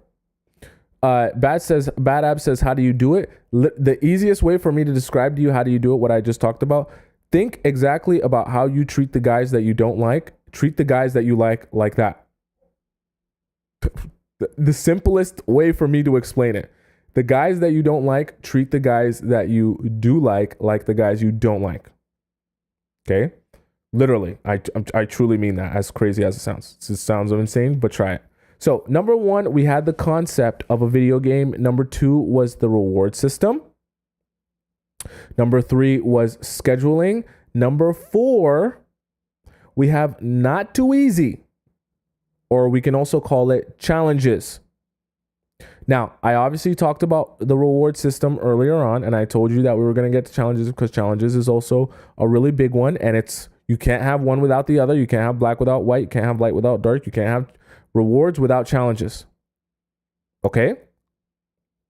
Now, I told you with scheduling, I told you the concept of the video game. You also need to be strategic with your challenges. Okay, now, I know a lot of you are going to be like, oh, this is playing games. This is, why do I have to do this? Why can't I just be me? Why can't I just be honest? Cut that out, okay? We're here to get men to chase you. You're going to have to use techniques to get those men to chase you, okay? You can't have both, right? If you want to live your life in the most natural, flowy way where you don't require any work or techniques or nothing like that, cool. Go be over somewhere else frolicking in a flower bloom. That's fine with me. If you want to get the men to chase you, you're going to have to use some techniques. That's fine though. You can get what you want though, right? Remember like how I talked about at the very beginning, it's not an accident that you see those kids with the flies on their faces on the infomercial where they're telling you if you just donate $100, you'll solve, the hunger of these African kids with the flies on their faces. You don't realize it when you're watching it, but there's a man, right, with a $20,000 camera and a lighting crew, right? And then a guy with a boom mic and a director behind them who's directing all the different angles to get, right? You see it on the screen and you're sad and you're emotional about it. So you give money to people that you've never met, right? And that you don't even know if it's getting to them because you're sad about what you're seeing on the screen. I say that's meant to elicit a response in you, right? And the reason it's meant to elicit a response in you is because people understand that there are particular ways to manipulate people in order to get what they want. So it's the same way that you have to do in order to get what you want. You need techniques. So you need challenges, right? You want to make it challenging for him to access you. You also want to make it challenging for him to see you. You also want to make it very challenging for him to get your Squirtle. Okay? Mihad said, are you saying those charity organizations are scams? No, I'm not saying that. Because obviously there definitely is some charities that actually go on their word of giving those people the money that they said they were going to give. But you have to understand, even in the process of them trying to get you to donate, they're very particular and meticulous about what they show you in order to inspire you and motivate to donate. Do you understand what I'm saying? Right? It's not an accident that they shoot the kids in the saddest way possible that makes you emotional about it, that makes you want to give them money. Because if they shot them smiling and they shot them having fun and they shot them, playing ball with each other and living a good life, it wouldn't have the same effect on you and it wouldn't elicit the same response out of you in order to feed the narrative that would get you to deliver the money. Because realistically, they could just go on the screen and have a random white person just go on the screen and sit in a suit and say, please donate $100 to children in Africa. It would help them so much. They could do that. You understand that, right? They could do that. And technically that would be serving the same purpose, right? They'd still be getting money to give to the kids that are starving in Africa. If someone just sat on a screen and said, please donate to the kids in Africa. But that doesn't elicit the same response out of you, which is why I say there are techniques existing all around you to motivate you to do something, which is manipulation. Okay? Right? Very important that you guys understand that. Open Door says, or starving in America. Starving anywhere. I just give the example of Africa because it's the easiest one to understand, right? People starve everywhere. Now, very important. that you guys understand that the challenges are so critical. The same way how I said the rewards have to be in the right ratio, so do the challenges. They have to be in the right ratio. If they are in the wrong ratio, right, you're going to demotivate him from continuing to chase. This is why you can't have one without the other, and they both need the very, very delicate balance. You want to challenge a man just enough that it keeps some friction in the relationship that forces him, right, to not feel like he's getting these things easily. Okay? You do not want him to feel like he's getting you easily. I know it sounds toxic. I know you're like, why would I lie to him? Why do I got to play games with him? Why can't I just tell him how much I like him, how much I love him, how much it... I know that's what you want to do, but I also know you want him to chase you, and I'd be lying to you if I told you that coming out and spilling your guts to people is the way to get them to chase you and be addicted to you. It's not. Okay? You're going to eliminate the chase a lot of times if you make things too easy for them, right? Obviously, we know the most obvious way in terms of making it too easy for them to get access to your Squirtle, right? We know that way. It's very straightforward. But also making it too easy for them to get access to you in general. And I'm talking about like your mind, right? Your mind, your spirit, your time, right? I talked about scheduling earlier, right? You also, you like with scheduling, you don't want to make it too easy that he can see you every day or see you last minute. You have to create some challenges, even if you have to be busy, even if you have to fake being busy, right? My advice to you would not to fake being busy. My advice to you would be to find hobbies and passions that will actually make you busy. But even if you have to, worst case scenario, you have to fake being busy, do that. Because you cannot find yourself in a situation where you're making it too easy. There is no video game effect there anymore. Okay? There's no video game in that. If you make it too easy for him, he's not going to feel like he needs to push towards something, right? Actually push towards it, right? He's not going to feel like he has to push towards it if you're making it so easy. It stops becoming a challenge then. And if it stops becoming a challenge, the reward is diminished. That's why I say you can't have one without the other, and they balance each other out. If the challenge is too easy, the reward won't feel rewarding enough. Okay? Also, if the challenge is too hard to overcome, the reward won't feel appropriate for the amount of work that was required. Are you following me? Okay? You have to balance it out very carefully. Don't go challenging a man so much where he feels like you're no longer interested in him. That's why you can't take it to any extreme, right? You don't want to give so much challenge that you never respond to him. You never text him back. Like you never speak to him. Like you never answer his calls, to the point where he goes, okay, actually, I think this girl's just not interested in me. Okay? Or I think this girl just doesn't like me. Or maybe she's like got another man. Okay? You will also demotivate men by doing that. Okay? Because like I said, you're trying to use the right tactics to motivate in the right way that you can inspire the continuous act of him chasing after you, right?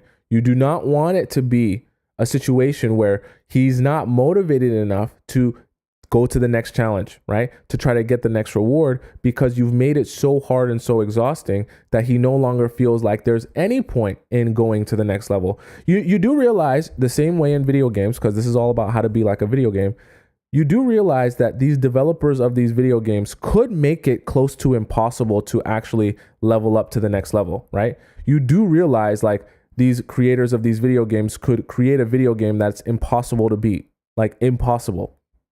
You do get that, right? And the reason they don't do that, right? Because if you think about it, but if they create a video game that's impossible, then that means that people will play it forever, and then they'll never run out of money because those people will play their game forever. That's what you would think, right? But what actually happens is the opposite. After a while, if something becomes too challenging and there's no way to gauge, hey, I'm getting better or I'm getting closer or closer or closer to the top, if there's no way to gauge that and it just feels like challenge after challenge after challenge and I'm not getting anywhere, then people give up. Okay, so your game can't be an impossible game where it doesn't feel like there's any level up and it doesn't feel like you're getting anywhere and it just feels like it's just challenge after challenge after challenge and I'm not really getting rewarded or getting anywhere with any of these challenges. I just keep failing over and over again, right? That would also be pointless and that will also demotivate him, right? And stop him from continuing to chase you and be addicted to you like a video game, because video games have challenges, right? But they're also able to be overcome. They're not impossible. They might be hard, but they're not impossible. Okay. And this is where you have to start. This is the video game analogy is so perfect because it almost applies in every single way. This is where you have to start being strategic with the difficulty level that you give each individual man that you might meet or come across at each individual time. What I mean by that is in a video game, when you're going through the multiplayer, where you're going through the storyline, a lot of times, if you want to complete the game or you want to play the game, but maybe the level is a little bit too difficult for you, right? You can put it on easy mode, right? I'm not saying you should be on easy mode. Don't ever be on easy mode. I'm just giving you the concept. You can also put it on medium difficulty or you can put it on hard difficulty. Now, people who are really motivated to not just be good at the game, but be the best at the game, want to beat it on hard difficulty. There'll also be a portion of people that maybe don't have the skill set to beat it on absolute extreme difficulty, but they still want the challenge. So they're going to find the balance between something being challenging, but not so hard that they can't ever progress, right? And that's the level they're going to be playing the most. So I say that to say the same way with you, right? You need to gauge what the right balance is and what the right amount of challenge that man is willing to deal with. He still needs to be motivated to pursue, but what the right amount of challenge that man is able to deal with that you can give him and he will still consistently pursue. Because remember, you can't just ignore him forever, not speak to him, not answer him ever, and then expect that he's going to continue chasing after you forever time. That's not how it works. Eventually, he's going to give up. You have to be able to reward him strategically at certain points that he can feel like he's actually getting somewhere close to something. Is that making sense to you guys so far? Or are you guys still confused? I want to make sure that you guys are still, we're still all on the same page. Okay? Is that making sense so far? Mayana says, how can you reattract a man after showing too much interest? Is it by taking space for a while without work? Yes, I would advise you to take space for a while. Take space for a bit so that he can regain some of that interest. And for those of you, because I know plenty of you say, oh, but I took some space after I didn't text him for a couple of weeks and then he never texted me, he never called me, he never reached out to me, he never did anything. I am so sorry to tell you that don't already know. But if you stop reaching out to a guy or you take some space for a bit, I promise you that is a clear indicator that he was never interested in you in the first place. Okay? This is why I say you're trying to attract men who are motivated to pursue, right? And for some of you, I know that you guys are rushing to use this technique on a man who's not even interested in you and hoping that it will get him to be interested in you. But for some of you who have already been, I'm going to be real with you. I'm going to be so real with you. And I know it sucks to hear. But for some of you who are in the situation where you've already given the squirtle away first, like real early on, you've already, gone to see him at 3 a.m. You've already made it a habit of being available whenever, however. I'm going to be honest with you. For some of you and for a lot of you that are in that position, when you try and pull back, you're going to realize that he wasn't really that interested in you in the first place. You were just pushing so much towards him and actually doing the pursuing that when you stop pursuing, he had no interest in pursuing you back. And so it's just like it was pointless to him. Once you stop texting, once you stop calling, once you stop reaching out, once you stop coming over, right? Once you stop making yourself available, he had no energy to put into being like, where did you go? Why aren't you talking to me anymore? What happened to you? I want to see you. I want to get to know you. I want to go back on a date. I want to spend some time with you. They just didn't care. And the truth is, for those of you that happens to, I'm sorry to say, they never cared. You just convinced yourself that they cared, and you filled in the space of him not caring with your so much caring and too much caring. Okay? I know that sucks, but I have to be honest with you guys, because I know some of you are rushing to know what techniques for me to tell you so that you can go and use them on the guy that doesn't even actually like you. And that's not how that works.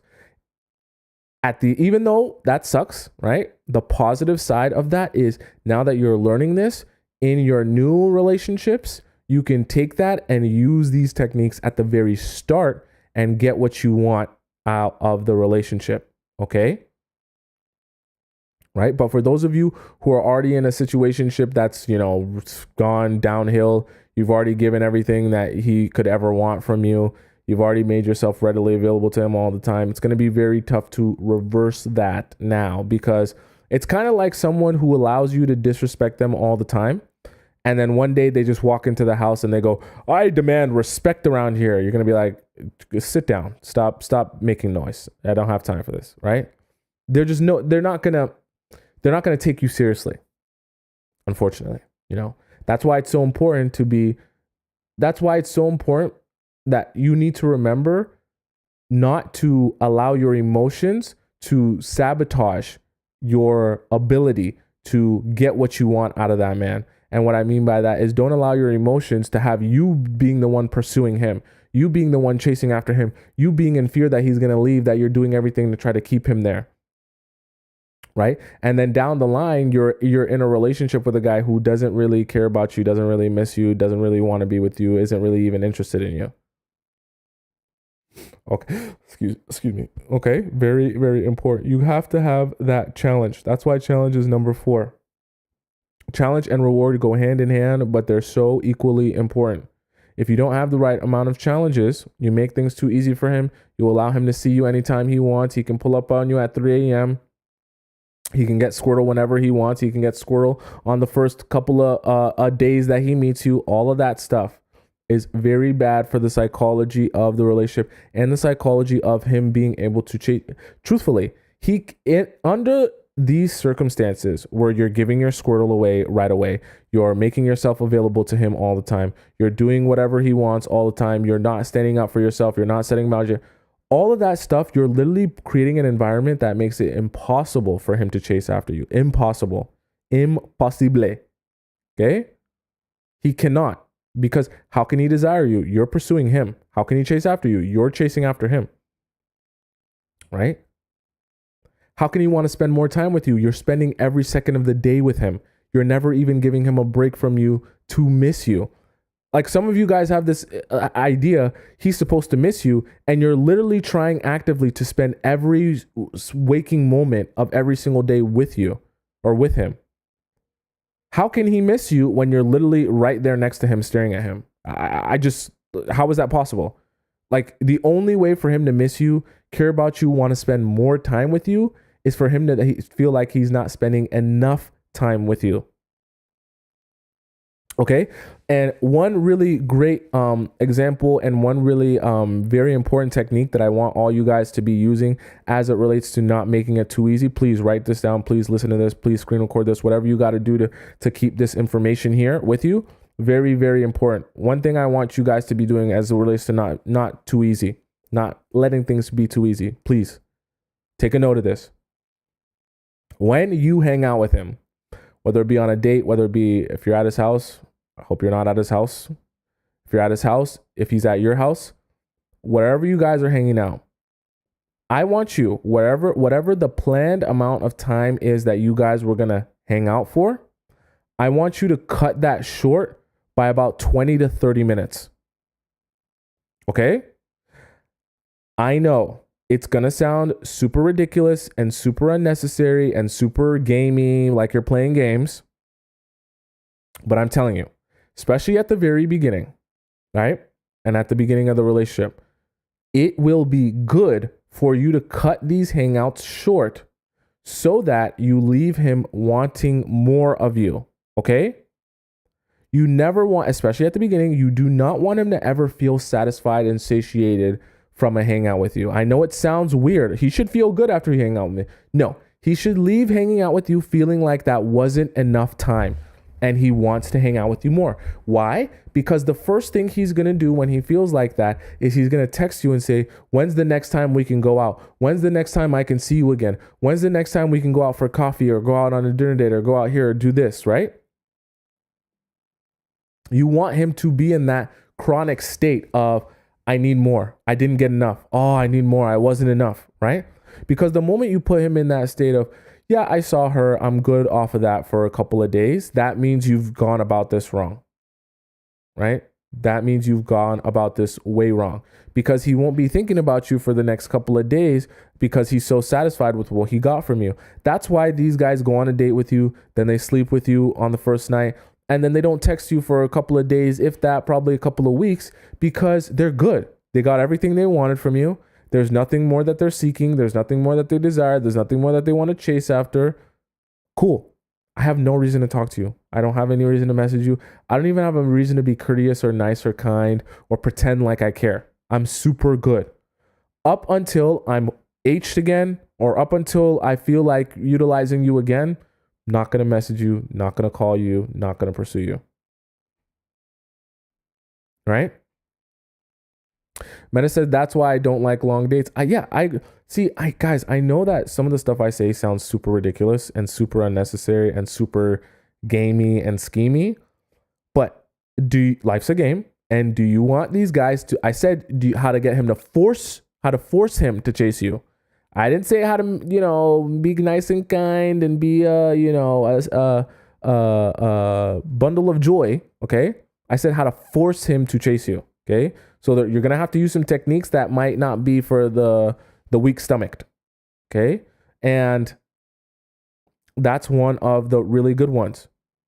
Subtract 20 to 30 minutes from each date, each hangout, that he's literally like, oh man, we didn't even get enough time today. Oh man, this wasn't enough time.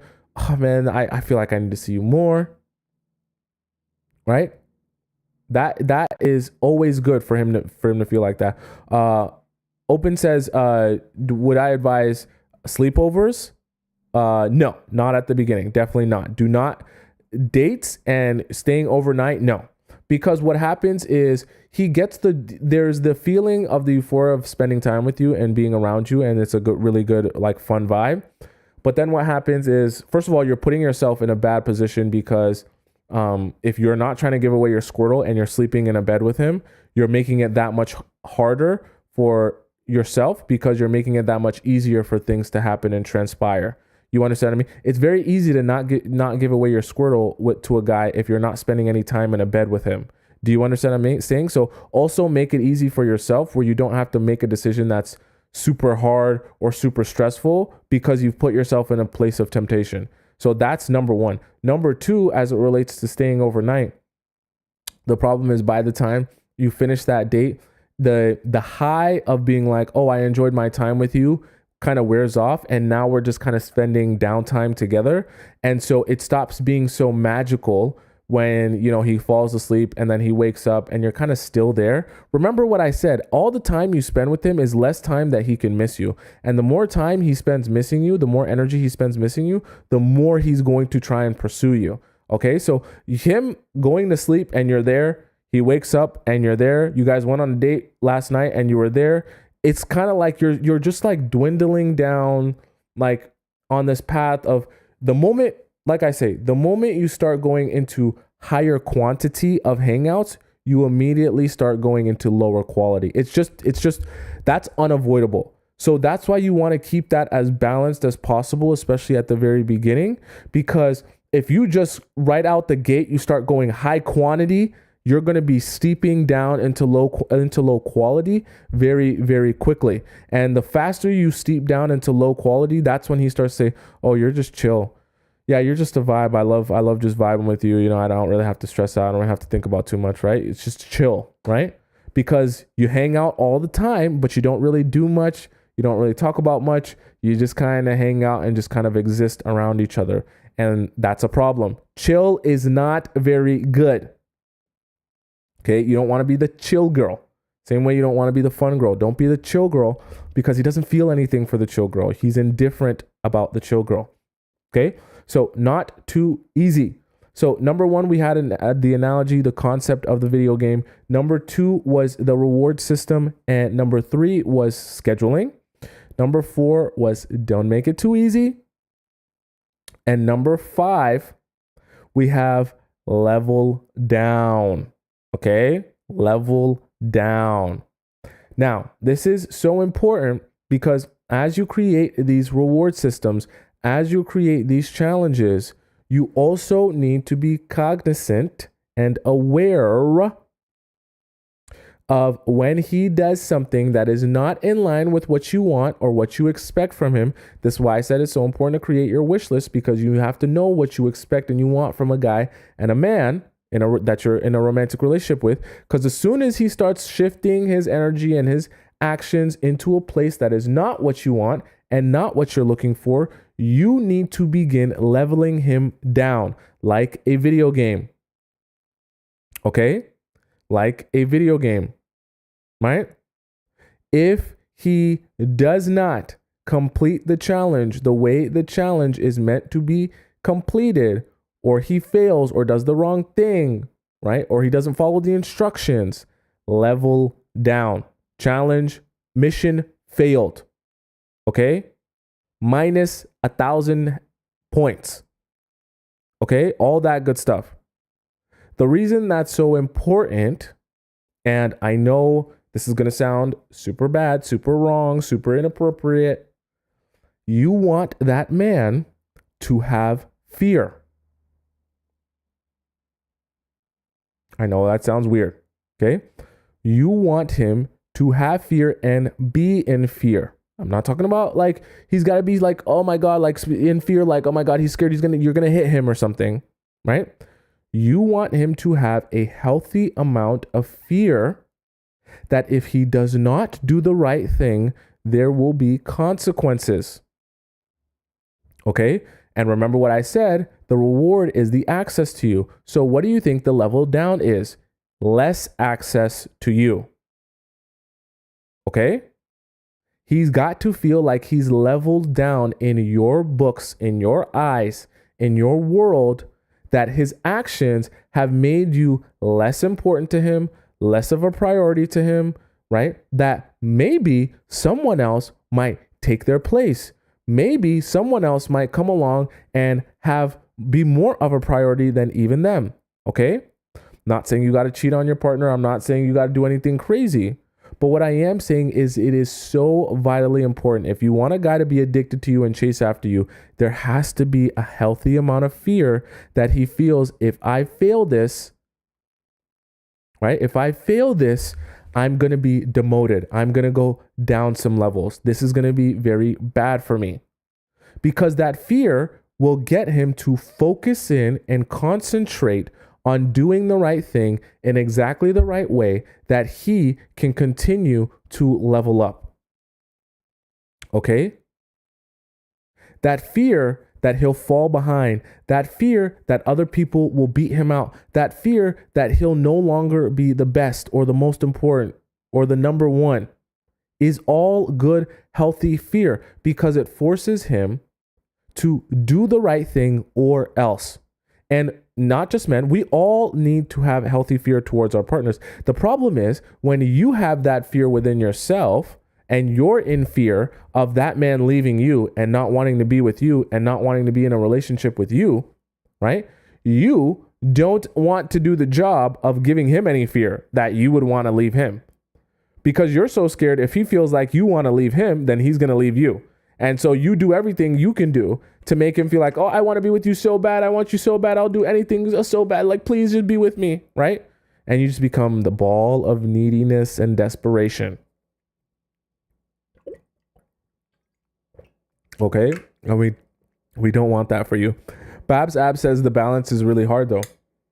I tell you guys all the time, life is about balance and life is relationships. So relationships are about balance. I know that some other people will teach you guys a bunch of extremes and extreme things to do, but I don't like, me personally, I don't like to live my life on any extreme. And I don't think that's the way to live your life, on any one extreme. So, and the advice that I give you guys, I don't like to give you guys, oh, do this one thing all the time, this way, exact way, and never do anything else. Okay. I don't think that that works. And I don't think that that's sustainable for a lifetime. And so the reason I say that as it relates to what we're talking about, I think that there very much has to be the balance of the rewards, the challenges, and the fear that he might level down. And you, if you want to get chased, okay, I know maybe some of you don't want to get chased. Some of you don't care. Some of you is like, it's not important to me. If you really want to get chased, you need to be able to find that balance, right? And that balance will be slightly different for each individual man that you meet. But it is incumbent upon you. Sorry, I don't like to use big words that you guys don't know what I'm talking about. It is very important that you understand that that balance is going to be the key to getting him to chase you the right way, chase you like he would a video game, right? Leveling down is so important. If he has no fear, he's not going to have any reason to act right aside from getting the reward, right? But the reward can also be balanced with the fear of not doing the right thing. Okay?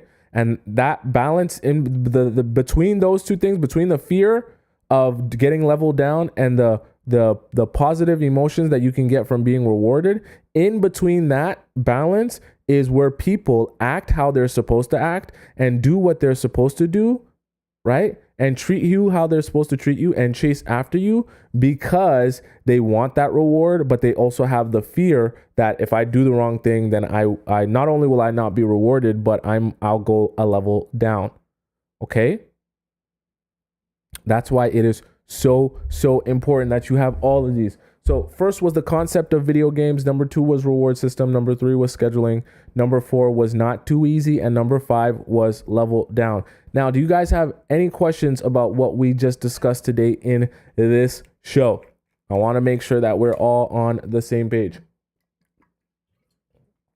I want to make sure that none of us are confused about anything that we just discussed, okay? Because it's very important to me that you know what I'm talking about, and I know what I'm talking about, and everyone knows what I'm talking about. I don't want to give you guys a bunch of analogies and stories, and then you guys are like, I don't know, I'm confused still. Okay? Very, very important. Heedy says strategic rewards. Give examples of strategic rewards without giving up the cookie in the challenge reward system. Okay, I can definitely give you guys some examples of rewards. Hold on, let me put this. I don't want to forget to do this here.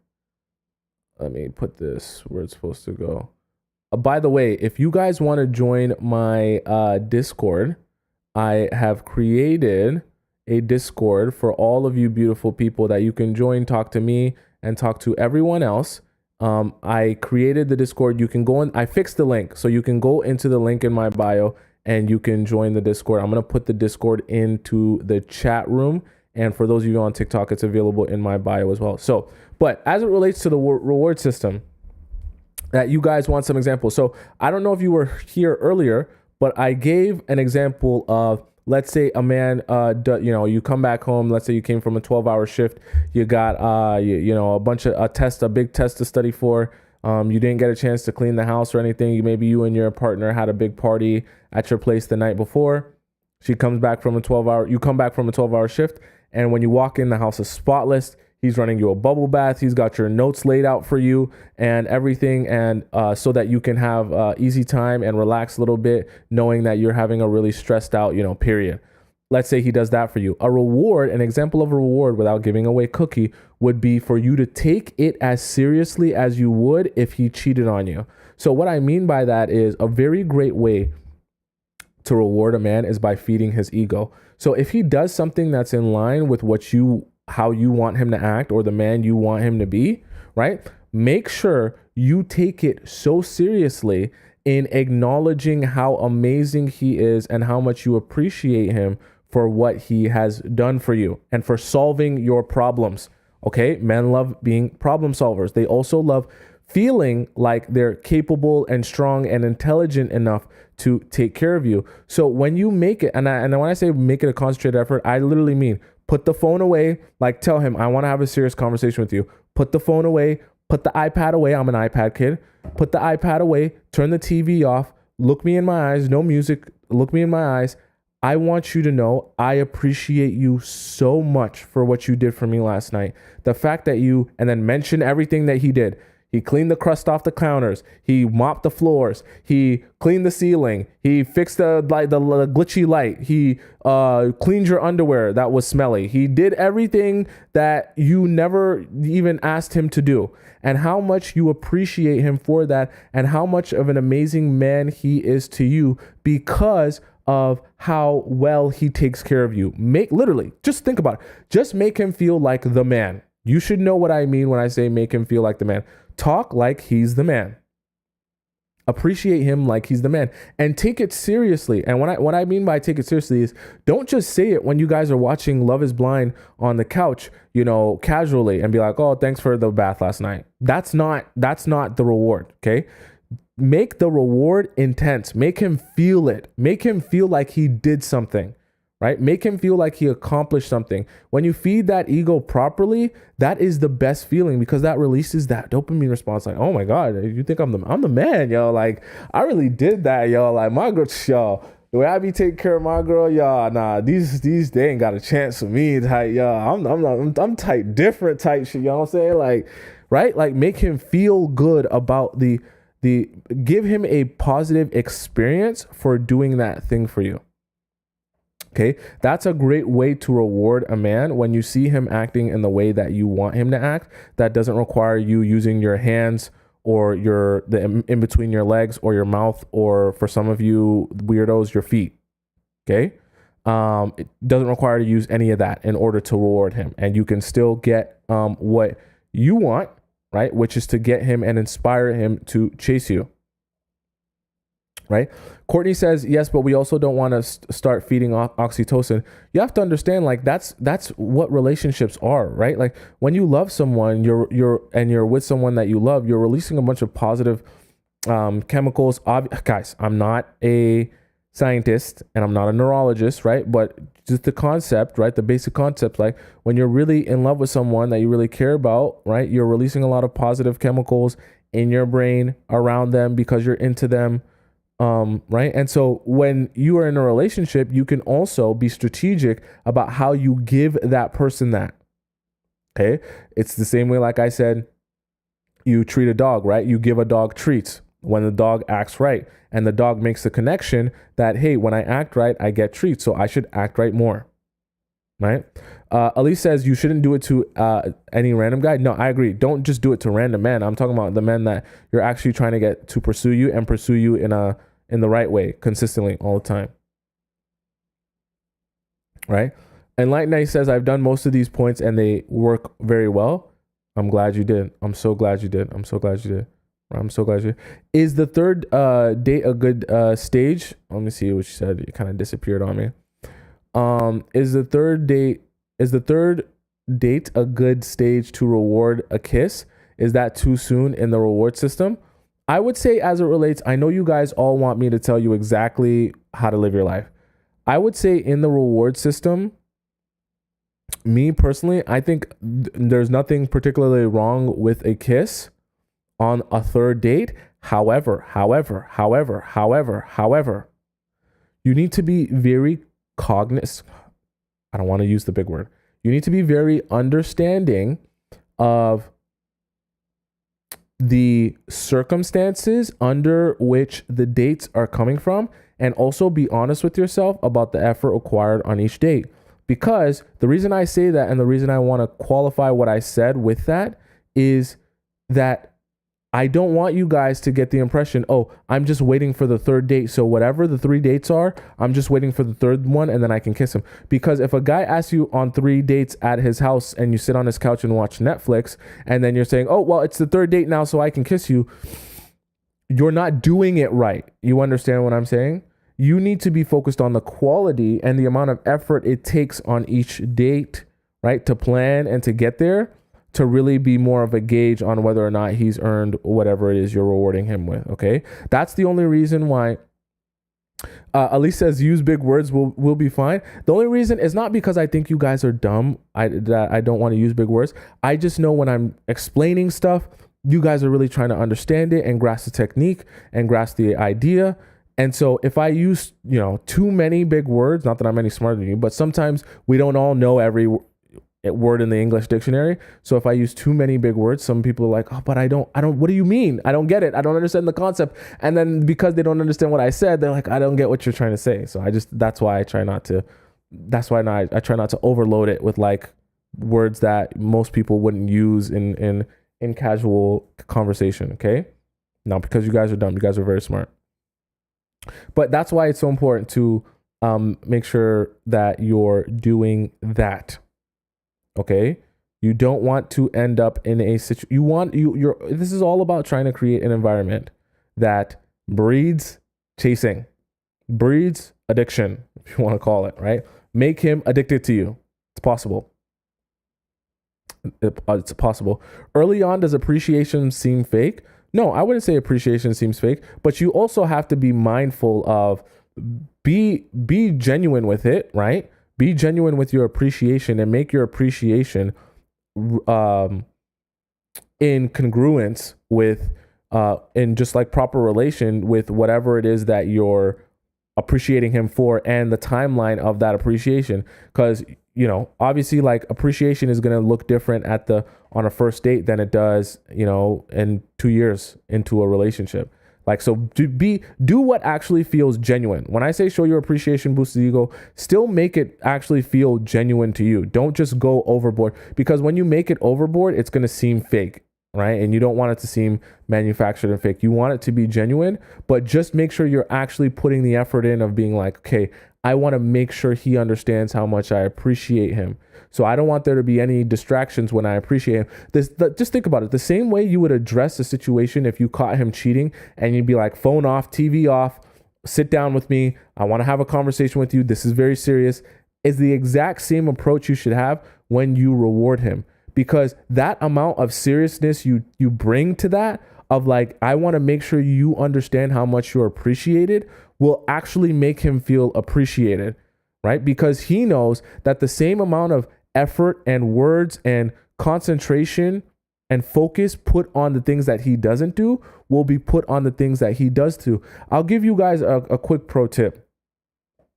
One of the number one things that stops a guy from actually being like, let's say he was treating you really well before, and then all of a sudden he stops treating you well. And then he just kind of like, just falls off a cliff and just like fizzles off. And he just, stops doing all the stuff that he was doing for you in the beginning, is because over time, you also get used to him doing really special and nice things for you. And so it stops becoming that big of a deal to you. But you also stop acknowledging it as much. And the thing about it is, at the beginning of a relationship, you don't really have that much to complain about. But as the relationship continues going on, you obviously go through situations with people, they do things that you don't like. And so you start having more things to complain about. The problem is the imbalance starts to become where the only concentrated effort you put into, the only time you really want to have a sit down conversation with him or have heart to heart with him is to complain about something that he's not doing. And there's not enough time spent sitting down and talking to him about all the things he is doing. So he's just continuing to get the negative feedback loop. You understand what I'm saying? And so it's like you're constantly just saying bad dog, bad dog, bad dog, which is like, okay. But at a certain point, you also need to reward him, say good dog, give him some treats so he can feel good about doing the right thing. Right? Someone says focus on the bag and your growth, ladies, and then go into a relationship. I mean, that's fine if you want to focus on the bag and your growth. I like I said, guys, I even though we talk about how men think and their perspective and what they want, this isn't all about worshiping the men, right? I just want you to understand that so you can have that information. And the funniest part is the men really desire the women that put the most energy and effort into themselves anyway. So it's not even like you got to get on your hands and knees for a man in order to get what you want out of him. You really don't have to do that. Really, all you have to do is invest into yourself. And that's the hardest part for a lot of you, because you're so in fear that, oh my God, if I invest into myself, oh my God, then the guys won't like me as much. Or, oh my God, the guys will, you know what I mean? Mama Caesar says he chases me, but how do I get him to commit to me? I enjoy the game, but I would like something a little more serious. My advice to you is to, if you're trying to get him to take the next step, you truly have to take a step back, right? Because it's all in relation to each other. If you take a step back, he's going to have to take a step forward. And a lot of times when you take a step back from someone and they genuinely are interested in you, it actually helps them grow their appreciation of you and why they really cared about you in the first place. And for men, a lot of times when their appreciation grows for you, they realize how much they want and need you in their life. And then they're inspired and motivated to take the next step in the relationship because they know how much they don't want to not have you in their life. You understand what I'm saying? As weird as it sounds, there's nothing better to do in that scenario than to take a step back, that he can see what it's like to not have you in his life and appreciate that having you in his life is something that he always wants and he never wants to experience not having you. Okay? So that was the show for today. For those of you guys who are curious and about rewatching the show, maybe you missed some parts, maybe you didn't get some parts, maybe you're like, oh my god, I wanted to rewatch it, or oh my god, I just got here, oh my god, I just tuned in, oh my god, I missed all the points, what did you talk about? Everything we discussed in this live show will be available on my YouTube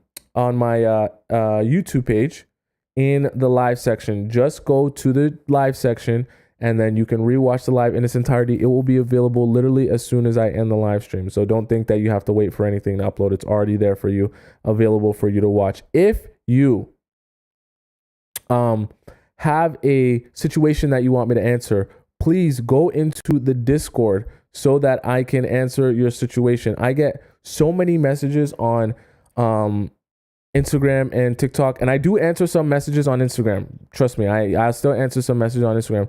But an even better way for me to help you and for you to help other people who might be going through something similar, put it in the relationship advice forum in our Discord, because I can answer that question over the air, not so you can get the answer to it, and then everyone else can also see your question and then be able to get some insight from it as well. So that would be the best way to get me. You're guaranteed to get your question asked if you put it in the relationship advice form. If you message me on Instagram, I may or may not answer it depending on how much time I have or don't have. Okay, so just keep that in mind. For those of you who are on TikTok, my Discord is available in my bio. You just go there. For those of you on YouTube, my Discord is in the live stream chat posted there. And also, I'll put it in the link in the description from now on as well. So you guys can always access it there if you need to, okay? And like I said, if you want to follow me on Instagram and just be up my butt and see everything I'm doing, it's right there. For those of you on YouTube, it's right down there. And you can follow me on Instagram. Or if you just, you just love me so much, you want to follow me everywhere, you can do that as well. And like I said, YouTube, please subscribe if you're not already subscribed. If you're new here on YouTube, subscribe. If you're on TikTok and you don't have me on YouTube, subscribe, because I post lots of great content on there. Tomorrow, I will be back again, as I am every day. If you're new here, I'm here every day, Monday to Friday at 4 p.m. Eastern time. So if you ever missed me or want to see me more, come 4 p.m. Eastern time. I'll be live Monday, Tuesday, Wednesday, Thursday, Friday. Okay. And you'll be able to see me. We'll have great chats, great talk about love, relationships, and all that good stuff in between. All right. I will see you tomorrow at 4 p.m. Eastern time. And we're going to have another great live stream chat. Okay. I will see you later. For now, I love you so much. Happy Monday or Tuesday if it's early for you. And I will see you right on time tomorrow. Bring your pen, pencils, and notepads. I love you. Bye for now.